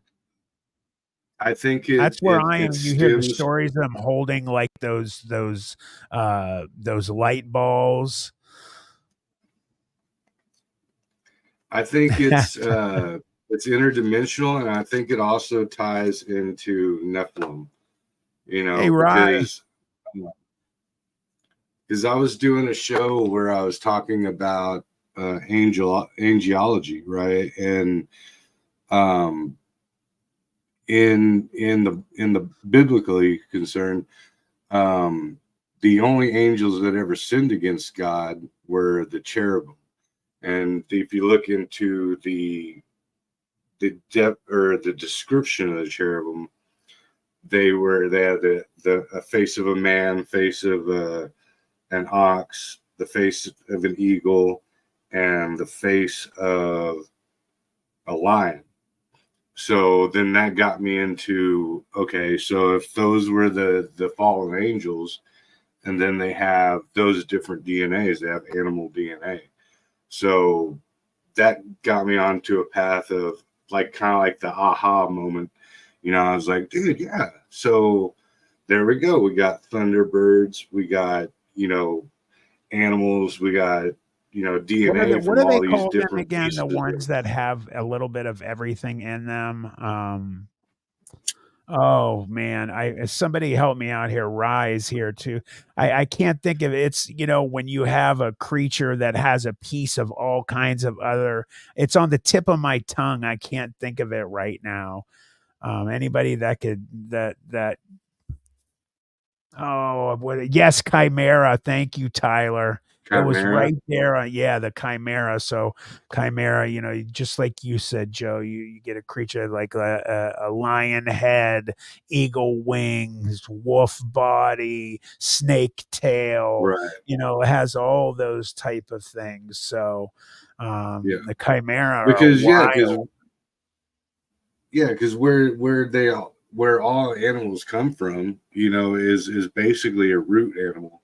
You know what I mean? Like just like dogs, or you know, a Chihuahua is just a mutated form of a wolf. You know, or so it all has like a base. So like you know, when they talk about Noah's Ark, no, it didn't have like two Dobermans and two Chihuahuas and you know two Great Danes on it, but it had the root animal of it, and then those Right. just are basically mutated over time. And so you really don't have to have too many. You just got to have what, like your mammals, your reptiles, you know, your birds. You know what I mean? So you just got basically the basic four factors of it, and then everything can produce itself out of that. You know, it just Hmm. has to be environmental. But I do think that the when it comes to the Bigfoot, Dogman, all that, I think that it's Nephilim based because of the the odd paranormal spirituality part about it.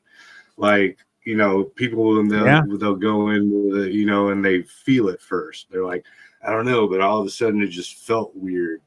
You know what I mean? And And they're always so around cemeteries or Indian burial mounds. or they And phase you can shift go in and out of reality. You know, right, right, they'll just disappear. You know, so now you're talking something that's beyond a flesh and blood creature, strictly a flesh and blood creature. You know, I think that the longer they stick around, the more that they become it. You know, I think they get stuck in our reality. You know, they can phase in and out in the early parts, but you go sticking around in it. Same thing with, you know, with with us when we dream. You know, you stay in a dream long enough that you're more dream than you are awake. You know what I mean? You sleep long enough. You know what I'm saying?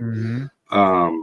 So I think that that's literally what it is when it comes to them, because you wouldn't have that, uh, you know, almost spiritual or paranormal fact to it. You wouldn't have it Right. disappearing and phasing in and out and stuff You're like that. right. You're right. So is this true? Is the Chihuahua is the only dog not related to the wolf? Is that true? I wouldn't know. I'd be lying. I I'd don't say know myself. I So have no clue. if you look at Melba But they Ketchum, are. not just human female unknown male DNA. I heard of that P gene. So But I will Karen, are tell you you this: saying correct to that? Go if ahead, Joe. Chihuahuas, I'll tell you this: if Chihuahuas were the size of Great Danes, there wouldn't be humans anymore. Those are the They're most vicious. Those very are the most vicious vicious dogs. dogs I've ever seen, dude. For sure. They're mean. Very mean. Them Mm, and Lhasa Apso. We had a Lhasa Apso when I was young. She was the meanest, vicious dog, and we find out after we had friends move, yeah, family of friends that moved to another state. They gave us their dog. Oh, you want a dog? Yeah, we had never had a dog. Me and my little brother. So, oh heck yeah. This dog bit us, was vicious to us. If she was under the couch and you brushed the flap at the bottom of the couch, its mouth would pop out and like an alien mouth coming out of it. Vicious. Gave my brother yeah. stitches. We find out years later that Lhasa Apso is the absolute worst dog you could ever get for a family, a big family, which is what we were, 5 kids.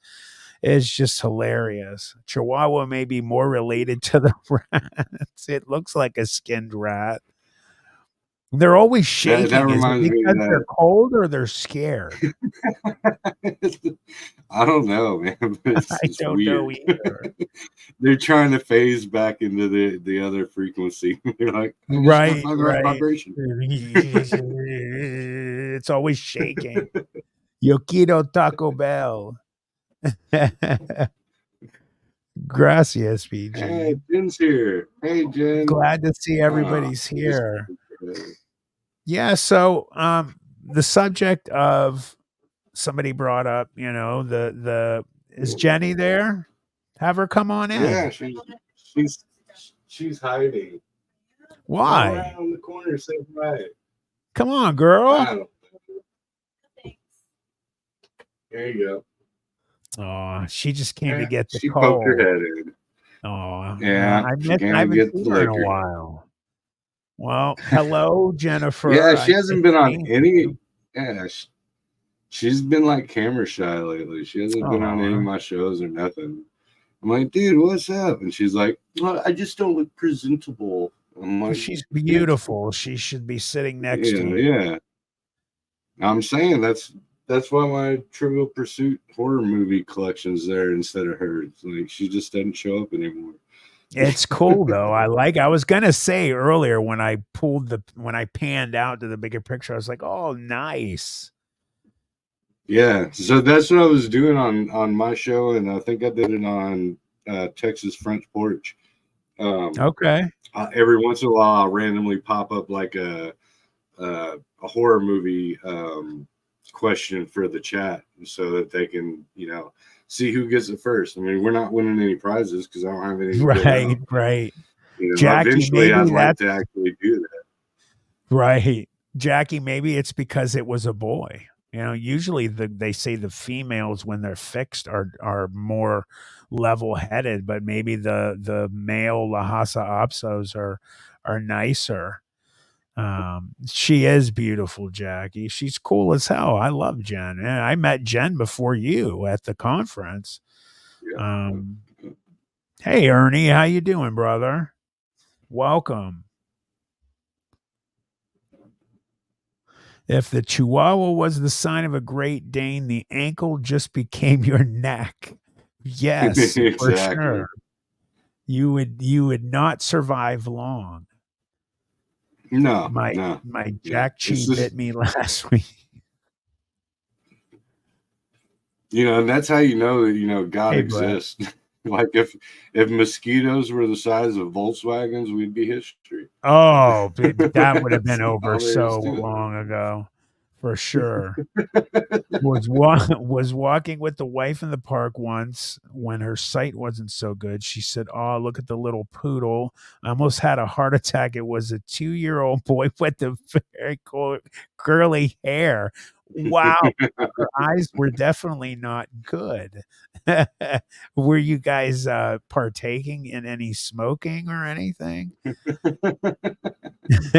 That's funny. I thought you were going to say it was a rat. You saw a rat or something. I remember Yeah. I was, um, where were we? We were at a festival in downtown Youngstown when I was younger, and we were near this area that kind of went down in a sewer tunnel, and there was a big rat that kept peeking its head out and coming out. And the cops would every once in a while, they would shoo it, or he didn't want to pull out his gun and shoot it. My dad said, "Why don't you shoot it?" He's like, "Sir, I can't pull my gun out and shoot. There's a festival going on."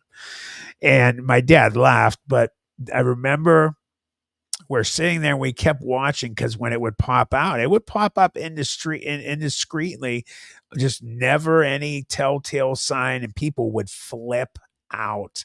It was huge. It was the size of a cat.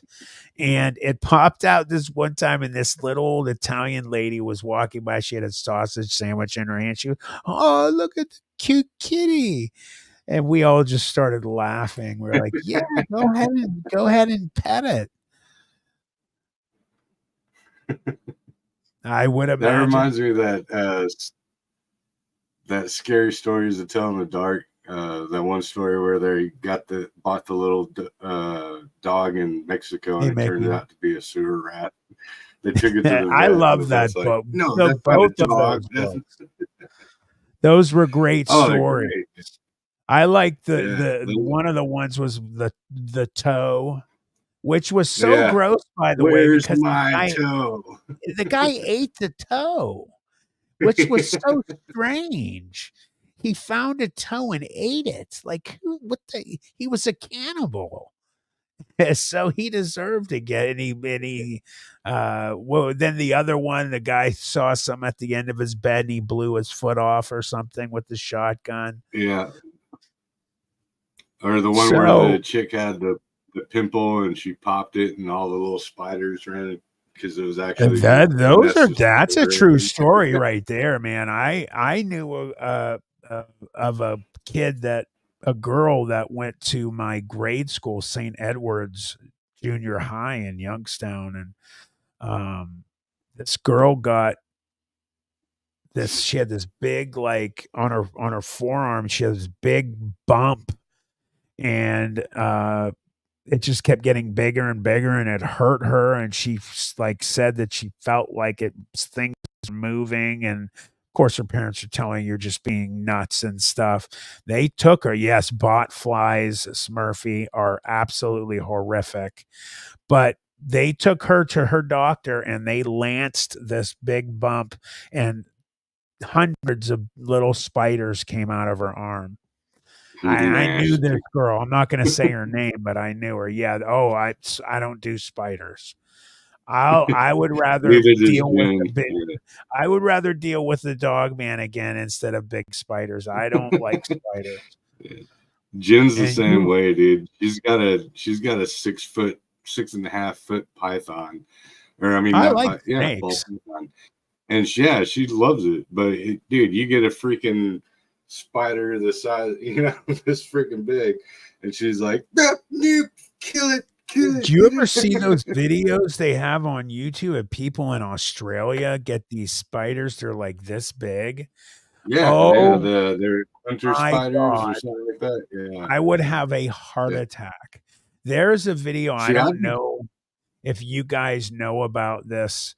I don't know if it's CGI, if it's fake, if it was just, a scam or what, but they have a video that's well known on it went viral a while ago of these people either they're in the jungle, in one jungle somewhere, they're in like these dune buggy kind of four-wheel like car things, and this one girl's broke down, and this giant spider, the biggest spider, like I have goosebumps right now, the biggest spider you've ever seen in your life is coming out of the woods, crawling, like going up to her Jeep thing, and she's screaming bloody murder, freaking out because she was all like, clicked in. It was like one of those race seatbelt things that 5-point hold you. harness. Yeah. Oh, dude, man, it's on YouTube. I don't know if you guys ever saw that video. It's horrifying. Did you guys ever watch that one channel? I'm going to mention him. I really like it. Hold on, where is it? While you're looking it up, dude, I got two trivia questions for the chat if they want. Yeah, go ahead. No ahead. Googling allowed. No Goog. Yeah, y'all. This is honor-based system. No Googling. I'll give you two of them. All right. So, first one. What is the charter boat? The name of the charter boat used in Jaws. And number two. This 1985 horror comedy about vampires was Jim Carrey's first starring role. Oh, I saw that. Ding, Oh, ding, oh, ding, oh. ding. Oh, I know both no, of them off the top of my head. the point, people, is not to use Google, guys. It's supposed to be off the top of your head. Yeah, don't use Google. Joe, was it first bitten?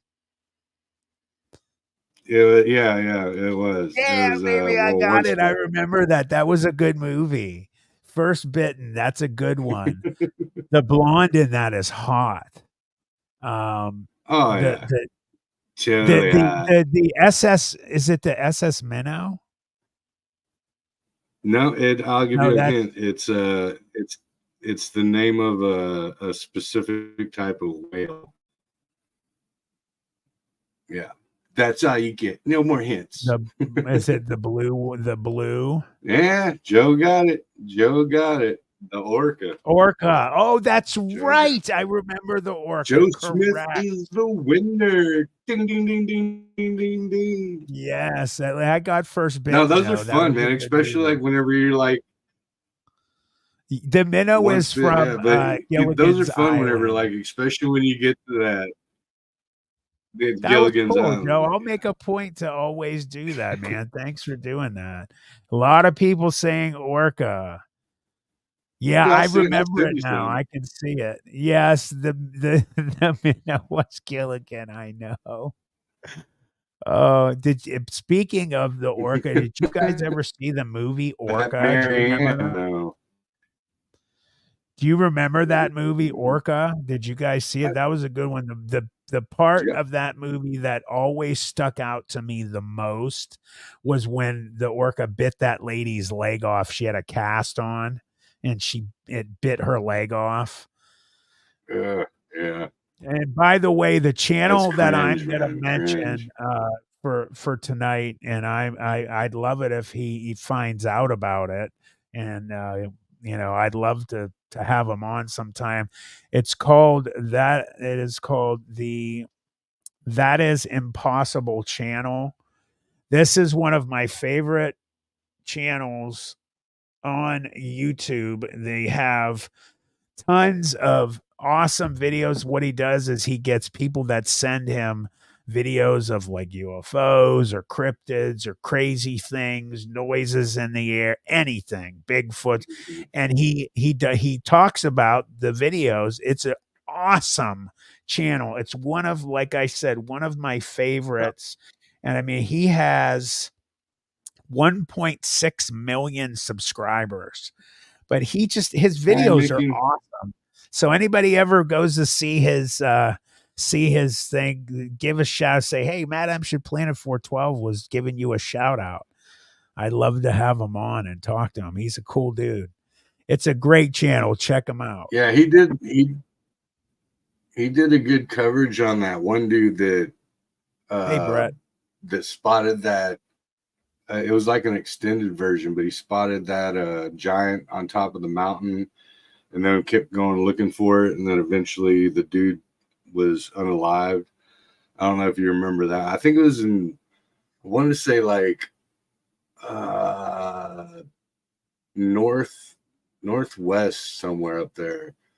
But yeah, On he's the like Impossible driving down the channel. road You're on that. welcome, Yeah, he did it Tyler. like he did a full piece on that. Yeah, On he That's does a great Impossible. job. Yeah. And you're right, Ty. NVTV sometimes does have it. They got a lot of fakery on there, but he does have some good stuff. You know what? The bigger his channel's gotten, the better his stuff has got over the years, Tyler. So I agree with you. And yes, Jackie, he does have a great channel. Gunsmoke intro, Matt Dillon and Boot Hill, and the Tombstones are blowing the wind. So here's a question. I'm going to pop a question out there in Joe's fashion. Now, here's my. It's not a trivia question. Favorite werewolf movie of all time. I'll tell you mine after you guys tell me Ooh, yours. Start throwing them. Man, The Howling. The Okay, Howling was great it for movie. me. Before it was American Werewolf in London, and then as a kid, Silver Bullet. But then The Howling got me. Amazing. Yeah. Silver Bullet is like required 101 werewolf. If you're going to watch werewolf movies, you have to watch Silver Bullet first. Agreed. It's Yeah. not my favorite, Yeah. though. Not my Yeah. favorite. Our But American Werewolf in London. if you get Great into movie. the Silver Bullet one though, read the book. It's called Cycle of the Werewolf by Stephen King. It's Okay. freaking awesome. Like the book just blows it out the yard, like straight up. It's awesome. And it's even available on YouTube, like audiobook style. You know, Oh, okay. so even if you don't like reading and you're just stuck at work, put on Cycle of the Werewolf. Yeah, it's freaking awesome. One of my favorites, Tyler, and everybody has asked me before what movie out there is the closest rendition to what I saw with my friends when I was 14. It is what Hugh Jackman turns into at the end of Van Helsing, that big black werewolf. That's the closest, not 100%, but the closest I've ever seen. All right, let's see. Okay, Mickey's saying it's a good book for sure. Had a dream with werewolves and vampires the other night, but the werewolf looked like Beast from Beauty and the Beast. So I will. Let's see. Yes, I remember the cat people with David Bowie. Red Riding Hood.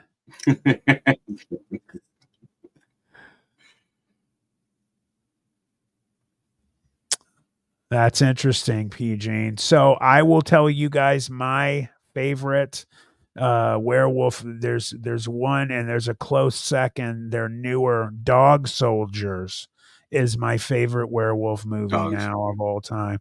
Dog Soldiers. There you go. Diana Marr just said it. That movie, more than any other werewolf movie, made me nervous. It brought me back to where when I was 14 the most when I saw it. And then there's a new werewolf movie that's really good called Howl. It's these people trapped on a train, and these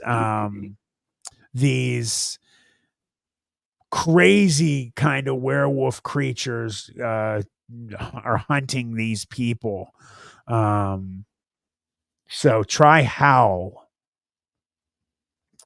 You know what? I have not seen Ginger Snaps, P. Gene, but I heard that it's awesome. I saw parts of Ginger, it, and it's a Ginger werewolf Snaps is movie. awesome. It fakes you out.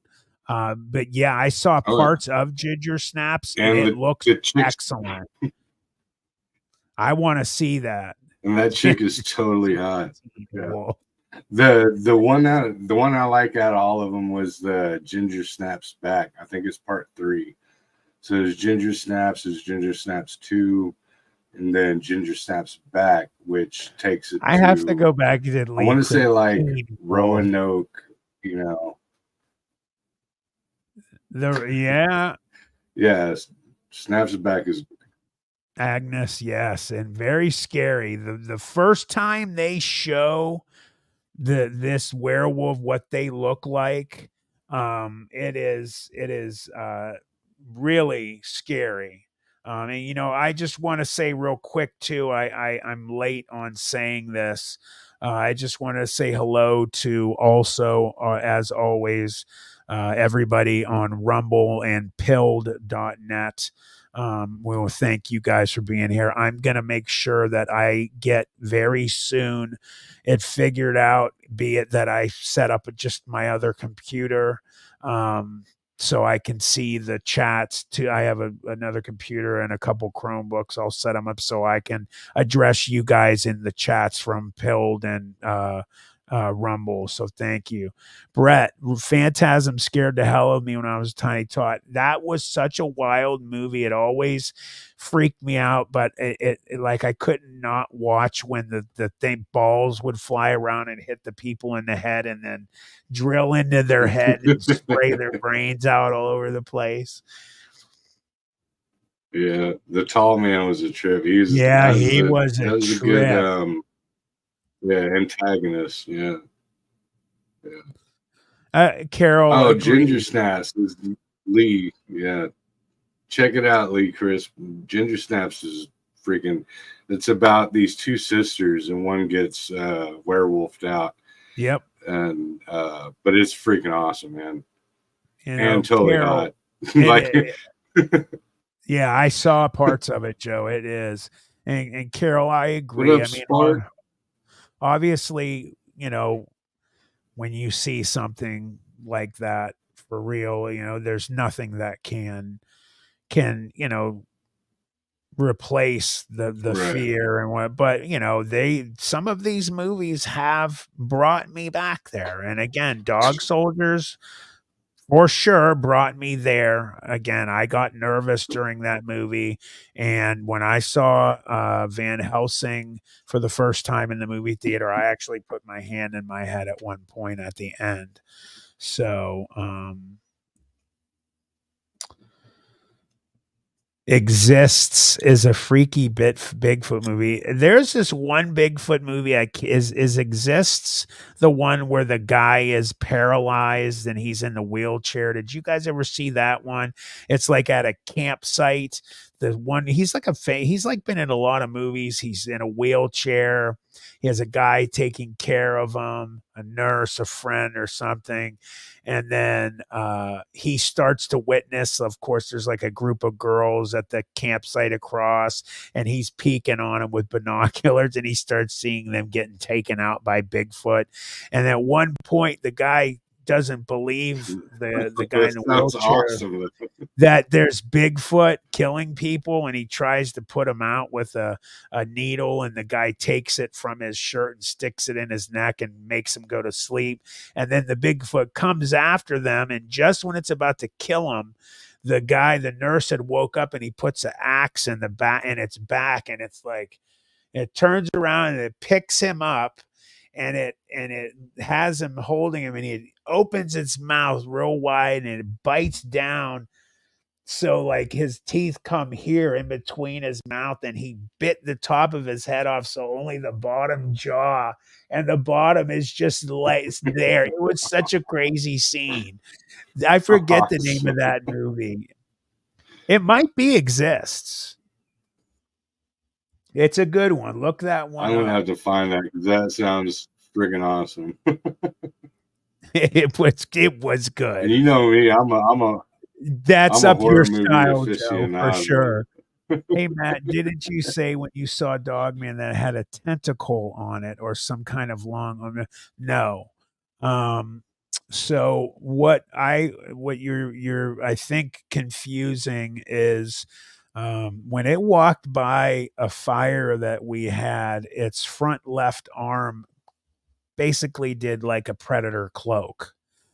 Um, Yeah. its tail And was it like peed really hard too. very yes, very. I will. I'll give out a little laugh from that one. It definitely did. It was freaky. Its tail was like a panther's tail. It utilized its tail kind of like a rudder, like a counterweight when it was running up the stairs. So maybe that's where you're kind of drawing those in. But yeah, no projection. Bigfoot scare you more than anything. I don't know why. Maybe because they're somewhat human like. I don't know. I don't know. They are freaky, and there's definitely some out there. I mean, you look at again the size of those things. You just imagine, those things taking you. They have their way with you, Yeah. man. Nothing you can do about it. Hey, 55 Ignis, how are you? I'm okay. Thanks for coming. Sure, you guys hit that like button if you haven't yet. I really appreciate it. Lee Crisp, I saw Salem's Lot. Salem's Lot was good. It's been a long time since I saw that. That was actually a good movie. That's another one of those where the book you got it. Jerusalem's Lot. Stephen King is freaking phenomenal. Yeah. Desperation's another really, really good one. Yeah, it is. They go to a cabin that a Bigfoot lived in, and it picks them off one by one. The last person there is chased on a mountain bike. It's like the Blair Witch Project. I'm going to check it out. That sounds good. You know what? I'm going to look it up right now for you, Joe, that Bigfoot movie with guy in wheelchair. I would have to check. It'll probably bring it up. There's, Yeah, here it is. Here it is. It's Abominable. This is it right here. Abominable. Okay, I'm all over Yes. it. Because Yes. there's, I was watching.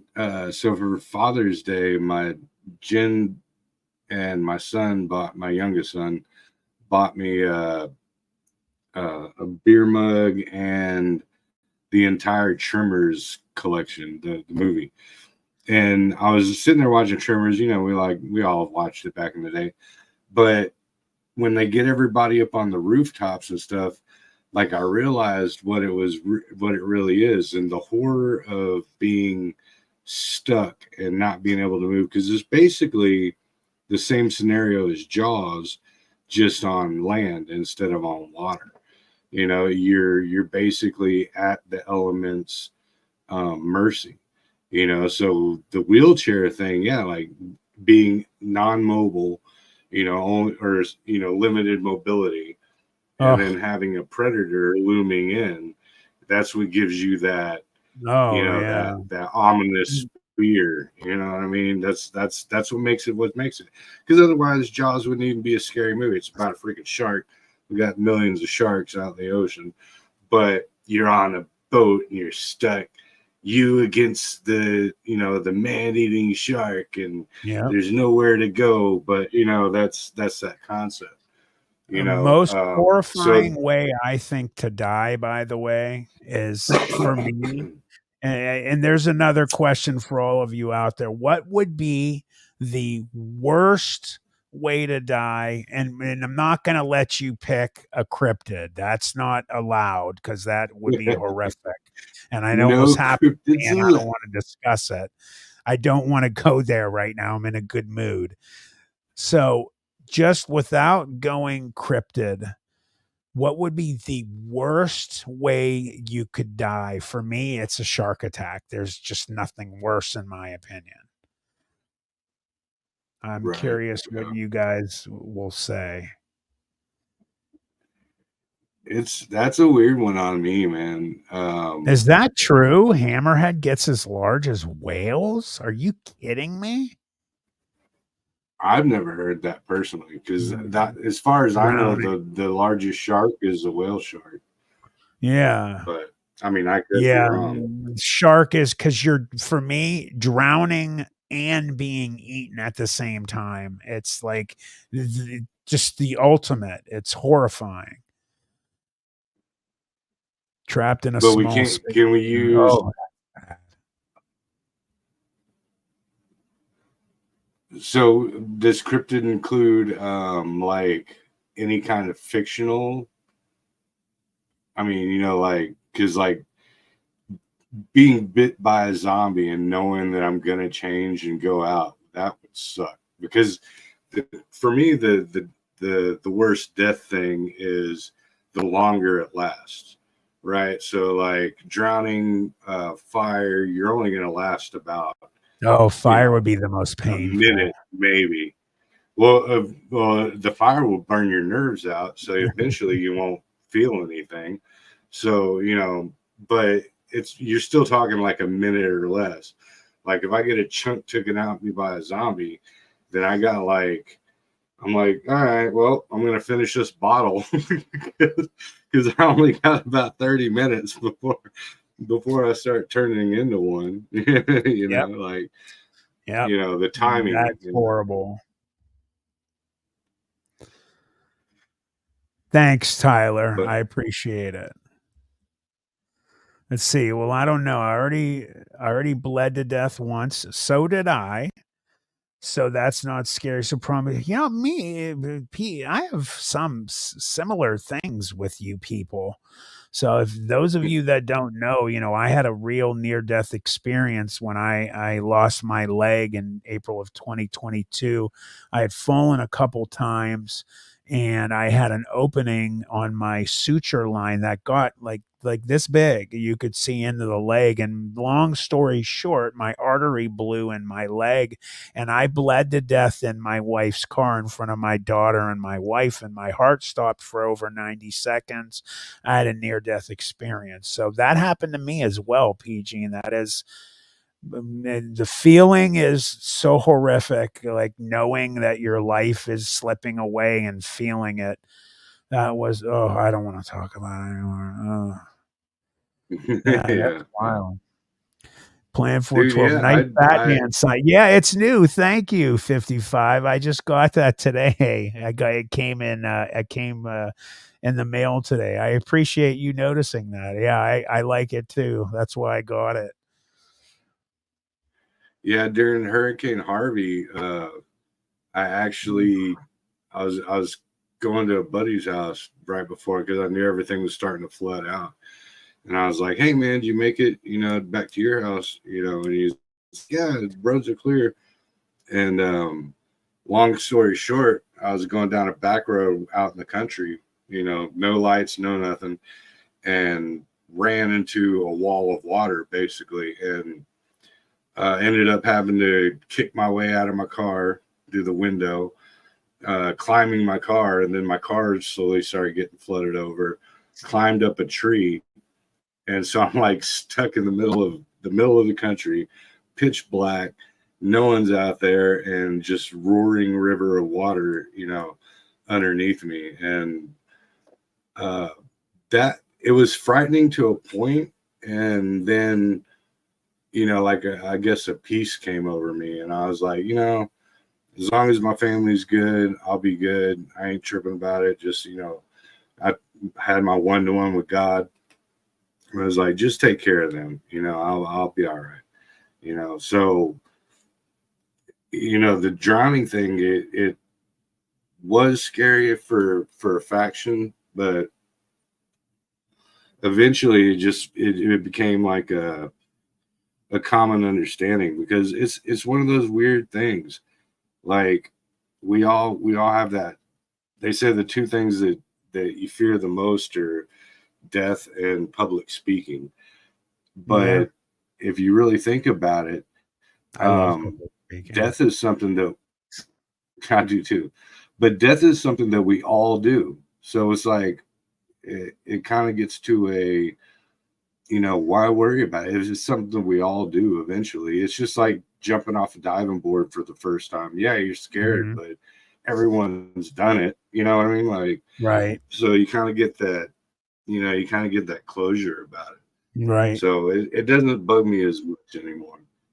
You know? That's good, man. I'm gonna go back to Diana. Yes, I do have an NDE. I will tell you, but I'm gonna mention this because this connects to what you were talking about, Joe. I couldn't imagine going out like that guy who was trapped in a cave upside down, and then they couldn't get him out. Everyone knew what the outcome would be, and then the divers that get trapped in caves and they run out of air. Oh my God, the panic. Can you just imagine? Hey, Jenny. They're all hollering for you, Jen. They're all saying You get that hi. primal sense of pure survival and most minimal win is huge in your situation like that. Death and tax. I think the claustrophobia, you know, I think the claustrophobia part has a lot to do with it too. You know, the claustrophobia thing and the panic. You know what I mean? Like, when the it comes panic is to horrific. Claustrophobia, being trapped would be just as bad as the shark for me. I agree. Yeah. Oh my God. Just oh. Yes, Tammy. I agree like with you there. what was that movie, Serpent in the Rainbow, where he like buried alive type thing, you know, just knowing the dirt covering. Yeah. You're like, can't do nothing about it. And you know it's going to be slow and it's going to be horrible. Yeah. Death by hypothermia. Actually, you know, I've heard you get hot with hypothermia. You start stripping your clothes off and you get like, you know, loopy. So I don't even think you would really know too much until you start getting hot if you realize it. You know, like, oh crap, you know. By the end of it, you're like Joe Biden. You're just So I will say this. I'll tell you guys my NDE real quick. I'll tell an abridged version. So you already heard what happened. I literally bled to death, and I felt my life literally draining out of me. I was bleeding so much. I bled, I think they said a little over 3 pints. And I lost consciousness 3 times. The third time I was starting to lose consciousness, I knew I was going to die. And I looked at my wife and I said, I'm sorry, to my wife and daughter. And the last thing I remember was they were screaming my name. My daughter was screaming, Daddy, don't. And my wife was screaming, Matt, no. It went dark. And the next thing I remember was I was standing. I had my leg again. I was in I don't know if it was like a green. It wasn't like anything specific color. There was no bright light, but I was standing in a field basically. And there were thousands of people around me, and they were all out of focus, like you had binoculars and you need to focus.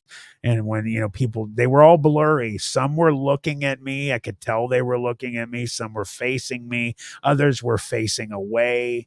And then I got this extremely strong urge to look over my right shoulder.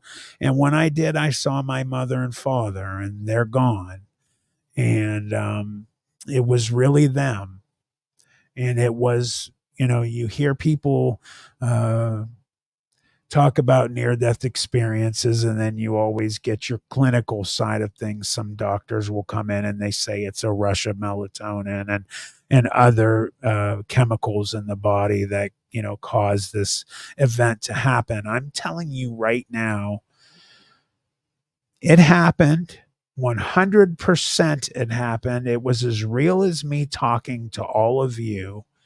And I started bawling. I was crying my eyes out, and I went to my mother and father, and I'm hugging and kissing and crying and saying, how is this possible? How are you here? How am I seeing you? You're gone. How are you here? And they cried too. My dad never spoke. He just cried a little and he smiled at me. My mom, however, spoke, and she was crying and holding me back. We were holding each other, and she told me she misses me too, and she loves me. They love me and miss me. And um, I just kept saying, how is this possible? How are you here? And she said, we love you, honey, but you have to go. The old thing you hear everybody always saying those things. The old line is, you're not meant to be here. It's not your time. And she said, honey, you have to go. It's not your time. And I said flat out, bullshit. I'm not going anywhere. I haven't seen you guys in years. And I kept saying, how is this possible? And I was crying my eyes out. And she just said, honey, you don't understand. We love you, but you have to go, baby. And she touched my left cheek with her right hand, and I saw a flash. It was almost like, like a Polaroid flash, and it was really super bright. And the next thing I saw was I was on my back in the operating room at Trumbull Memorial Hospital in Warren, Ohio. They had me in the operating room. They were getting ready to put me under to try to save my life. They had just told my wife, say goodbye. He's most likely not going to live. Dr. Mashburn was the surgeon, a female surgeon. And I was crying when I woke up. And I was also blue, I was told, from the loss of blood. I was shaking hysterically because I was so cold from all the blood loss. But I was crying because I saw my mom and dad. And she thought I was crying because of the moment. I'm dying, I'm bleeding to death. That's not why, but she put her hand on my forehead and she was really sweet. She said, Matt, honey, we're going to try and save you. And they put the gas mask over me and I fell asleep. And I woke up after surgery. It was hours after the surgery, though. I was in intensive care, and they had given me a ton of blood and some plasma by then. And I felt, for the most part, relatively normal. She had closed up the artery and the wound on my leg. She left it open a little bit to make sure it wasn't leaking. They had to go back in later that day and close it up to, just everything sealed. She just wanted to make sure nothing was leaking. And I felt relatively normal, and they couldn't believe I lived and that I was acting normal and laughing and cracking jokes. And my wife came in, and the second I saw her, I started crying, and I said, I saw them. And she said, what? I said, I saw my mom and dad. And I told her what happened, and she started to cry. And I told the doctor, and her residents cried, and my nurses cried. And I got a hold of my siblings, and I told each one of them on the phone. And, they were all very affected positively by it. And I'll say this, I'll finish it with this. I'm not afraid to die. Obviously, I don't want to. I have such a different view of death now. Um, I know for a fact that we will see our loved ones again. Joe, you'll see your brother and your loved ones. And I know we'll see our pets. I've heard stories from other near death experiencers who've seen pets. Because I still am not over losing my most recent dog loss, and they, I know we'll see our family again. There is no doubt in my mind whatsoever that there's something after we go. It's not all for nothing. You will go somewhere else when you leave this earth. And I know that for sure. It happened. It was as real as anything that's ever happened to me in my life. And I have a peace. It was a peaceful feeling to know that they're there. They're still there. They're not gone. You'll see them again. And that's what happened. And it really did.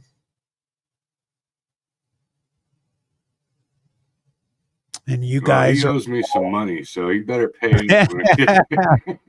you guys, the 40 people that are here, and Joe, you guys are, I've told it a couple times, not many, not a ton of people have heard that story. So I appreciate you guys. Did I feel different in the spiritual body? Yes, I did. I had my like I said, I had my leg. I have a prosthetic now, and my leg was there. It was my real leg. I felt very healthy. I felt very energetic and alive. Um, I felt different. I know that when I die, I'll be alone. I'll go quietly, and I'm fine with that. I've known this since I was young. I accept it. When my father passed in 2021, I had to pass him over, traumatizing. I experienced my father's death as well, and it is extremely traumatizing. Know this, though, BJ, if you're alone when that moment comes, and I hope you're not going to be alone for very long. You're going to be surrounded by people. Do I remember deciding to know? I didn't know. Oh, you're asking P. Gene. Yeah, so P. Gene, I want to know yours. Let me see. Thanks, Ty. So I said I have to go back. Okay, I wanna read yours. Let me see here. I have to go back.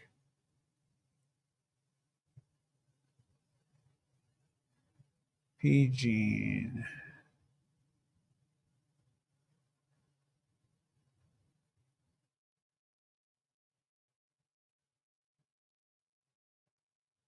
Okay, let's see.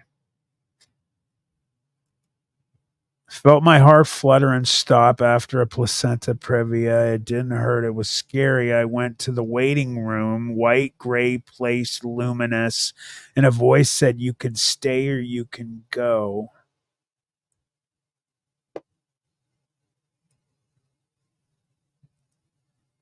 And I said, "I have to go back. I have children to raise." And bam, I was back. I'm not afraid. There's a better place over there where it doesn't hurt. And it's amazing. 100% PG. I agree with you. No doubt. Let's see. Where did that go? You guys are very welcome for me sharing that.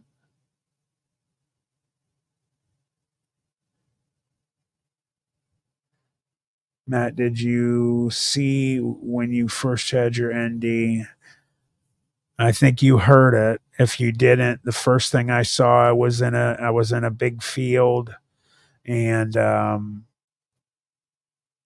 saw people around me, and they were all blurred out. I do. I have many lives. That's the first real NDE. I almost died. I had a bleed in my stomach one time years ago. I had a couple ulcers that were bleeding from taking too many naproxen, which is an anti-inflammatory, and it caused a vessel to burst in my stomach, and I was bleeding, massively hemorrhaging inside my stomach, bleeding to death. My hemoglobin level went to 1.9. Anybody that knows about hemoglobin levels is basically you're dead. And they saved me. I'm lucky that I made it through that.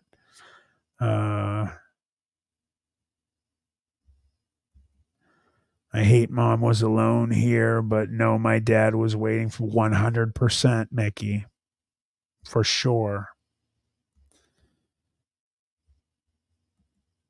Thank you, Brett. I'm glad I'm here too, brother.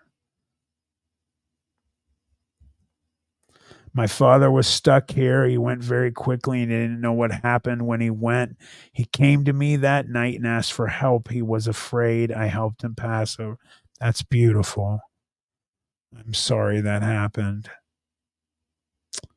I didn't get to see my dad before he died. He had pancreatic cancer, and I was supposed to go see him at the hospital the night that he hit. Basically, what happened is he went into cardiac arrest. His body couldn't handle it anymore, and he passed before I got there in the morning. And I told him, Dad, that night, I'm like, hey, I had a lot going on. He's like, don't worry, come see me tomorrow. I'm like, Dad, I want to come see you. He said, Matt, you can come see me tomorrow. And I didn't get to see him. And he was scared and horrified as well. But I know he's in a better place. Mickey, COVID kept me kept me from being with my mom when she died as well. Actually, I take that back. It was during COVID. My family were drunk. Me, my wife, daughter, my 2 dogs were on our way down to Florida. We were actually an hour from Tampa, from Ohio. My mom was passing, and she passed before I could have ever turned around and made it back. It was during COVID. So, but a lot of people have lost loved ones during that. And for all of you, I'm sorry that you lost people. Very. NASA Meaver. What's that mean? Oh, he's saying it here. Hold on. Nah, yeah, thank you. Yes, I said that at the beginning of the show. Joe got a kick out of the way. That's how I refer to them. Yes, never a straight answer. Despise them. They're just a bunch of just little puppets. Yeah, they transfused me. They gave me 8 units of blood. No, 9 units of blood and 2 giant bags of plasma. That's what they told me they gave me. You ever go down the or it's not really a rabbit hole. I'd call it like maybe an anthill. But so you know how like NASA, if you mix up the words, it spells Satan, but there's no T in it. And then that's why they go T minus. Yeah. Whoa, that's freaky. I never heard that before. Yeah. That's crazy. Yeah. And then the 2 red stripes in the emblem are the forked tongue of the serpent. Yeah. If you actually look at the NASA emblem. So T minus, forked tongue of the serpent. Yeah. That's crazy. Wow, that makes sense too. Right? Why would you say T minus? Like right. Yeah. Weirdly, T minus nasty equals Satan. Again in my room, I heard my brother tell my mom, "Go home. It's time to go now." Wow. Yeah, Tyler's like, Joe, what? I'm telling you, yeah, it's wicked. Yeah, I actually got in trouble in I think it was 3rd grade when because this is like fresh. I think it was 1st or 2nd when the Challenger went down. But my 3rd grade teacher, she was like, NASA. She's like, does anyone know what that means? And I raised my hand. I was a little smart about it. And I was like, need another 7 astronauts? I sent to the principal's office, like right quick. Wow. Because the 7, right. But right. that's a weird one too.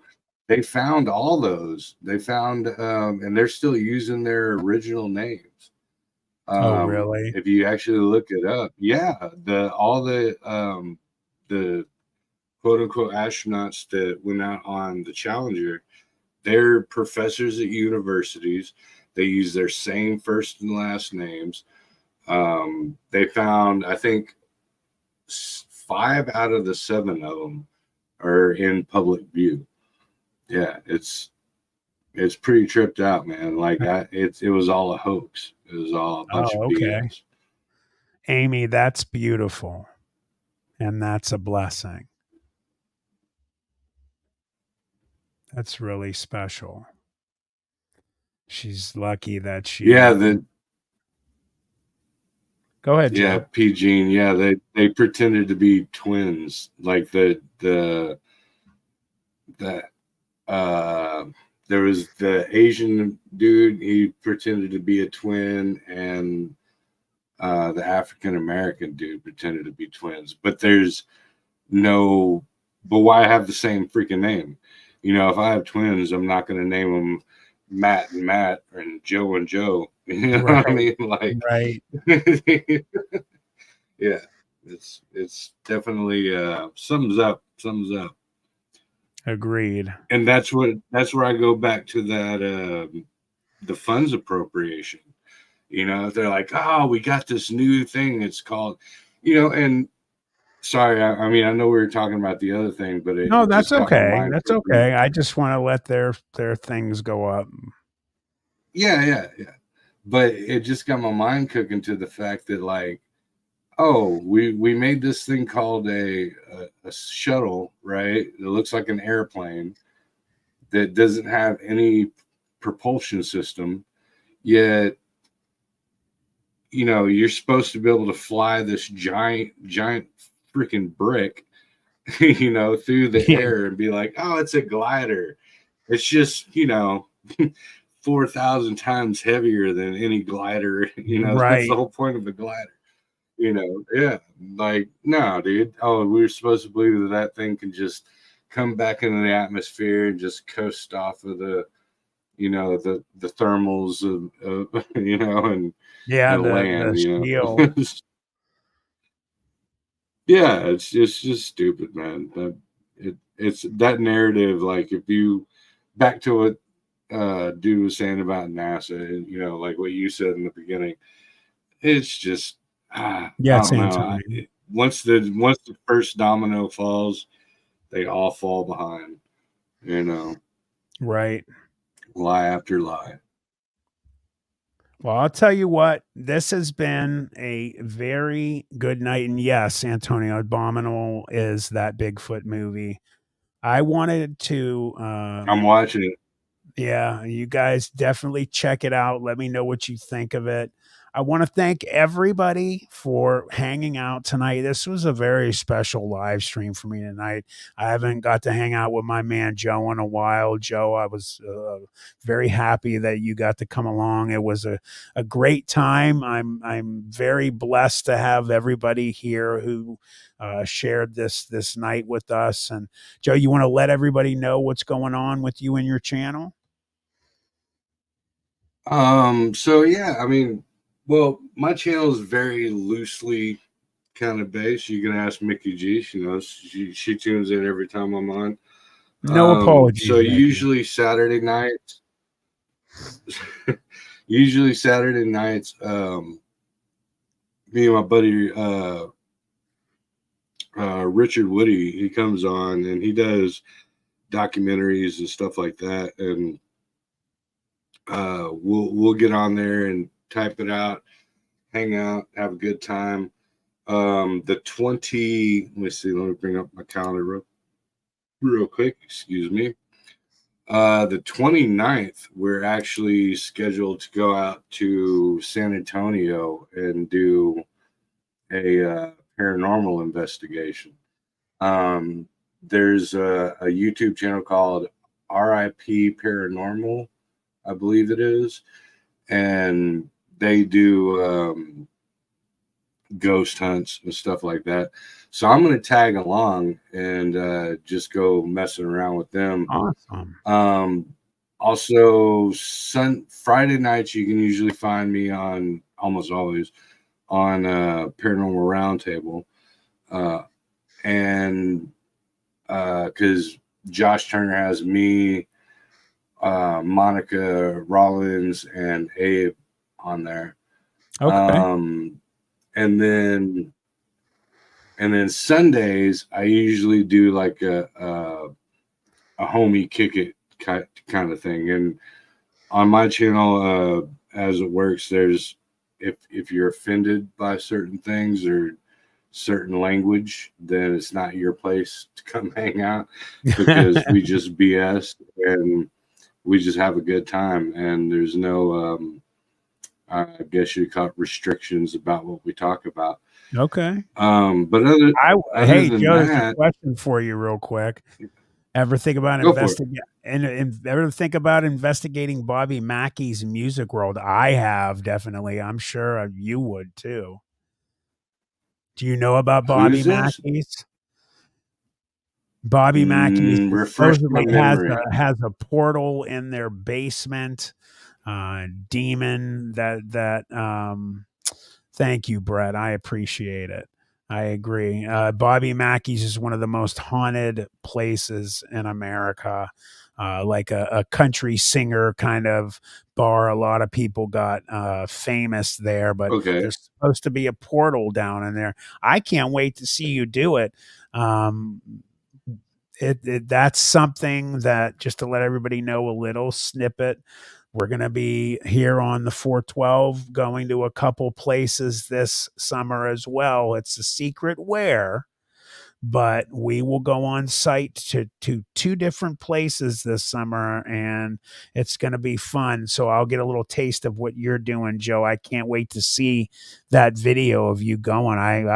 I'll get a kick out of there. Maybe we could go somewhere sometime together. We'll have to do a special collaboration. I'll come down to Texas. We'll go to a place down there. Yeah. Or we'll meet sure. we can always meet in the middle. I mean, well, True. Ohio has way more than, or I wouldn't say way more, but Ohio and Texas, both of us, we got a grip on each of it. Y'all got so much up there in Ohio, and I So know more about Ohio than, you frankly, my do. freaking own I've state. always been blown away. You definitely do. PG, they have supposedly a portal in their basement and a demon resides in that place. Yeah, look it up too. I'll check it out. I've Yeah, not been to Bobby Mackey's, but I want to go. You guys go ahead and like there's Discovery Plus shows that have gone to Bobby Mackey's. Salt Fork, yeah, that's in my home state. I know it well. I have not been there, but I'm going to be going. Oh yeah, Carol, you're not far from Bobby Mackey's. We'll have to do that, Joe. We'll make a point. We'll go to Bobby I'm Mackey's down. and then hang out when we sign off here, because I'm going to throw something at you. I'm going to tell you where I'm going this summer. I'm going to be, oh, for sure, BJ. Trust me, honey. Before I go, I'm getting a hold of you for Yeah, sure. yeah. No, yeah, But I'm the same way. Like, for people that don't know, I'm actually like a card carrying minister. So like okay. I'm not one of those dudes. Yeah, I'm not one of those dudes that like try to go do ghost investigation or demonic investigations and stuff like that, because I have nothing to say to them, because Christ tells you, you don't talk to the dead, right. Because you don't know who you're talking to. Right. They'll be like, oh, I'm your grandma, Yeah. and it's not your Yeah. freaking grandma. And then So you can't trust the other hitchhike with side. you. Yeah. Yeah, they hitchhike and then you bring Yeah, them and home they with you. do. Yeah, Well, then yeah. you stick You here, F Joe. around and you find out. Yeah, oh, I'm gonna take it very Yeah. seriously, BJ. I will definitely be contacting you. All of you guys, I want to thank you again for coming. Please make sure again go to Joe's channel at the bottom. It's rolling there at the Breezy Speakeasy on YouTube. Support them, subscribe, like, hit that notification Cool bell. name, right? Please do the same with mine if you haven't. If you haven't liked, hit it. If you haven't subscribed, please do. We have a Patreon and a membership. I'm going to be starting to get some merch out very soon, guys. I know a lot of you have yelled at me about why, and you take care, Mickey, as well. It's coming very soon. And just to let you know, my most recent video, I went back to my roots, my short-lived roots of storytelling. That's going to be the bread and butter, so to speak, or the major format of the channel. We'll still have live streams. I'll still interview people occasionally. I'll have narrations every once in a while, but you're going to be getting a huge influx of my storytelling, and I am going to try and do it to the best of my ability. For Mr. Breezy and for myself, thank you everybody for coming. I love you all. You have a great week. Yeah. And we will see you One guys. love. We will see you guys one love. very soon. You guys have a God great bless. weekend. Hold on real quick. Let me stop something here. You guys have a great weekend. Oh, and I also, real quick, I have one other format that's a surprise that's going to be coming up. I'll let you guys know about it very soon. Good night, everybody. Thanks so much for tuning in. Don't forget to like and subscribe, as it greatly helps out the channel. I'll see you next time on Planet 412.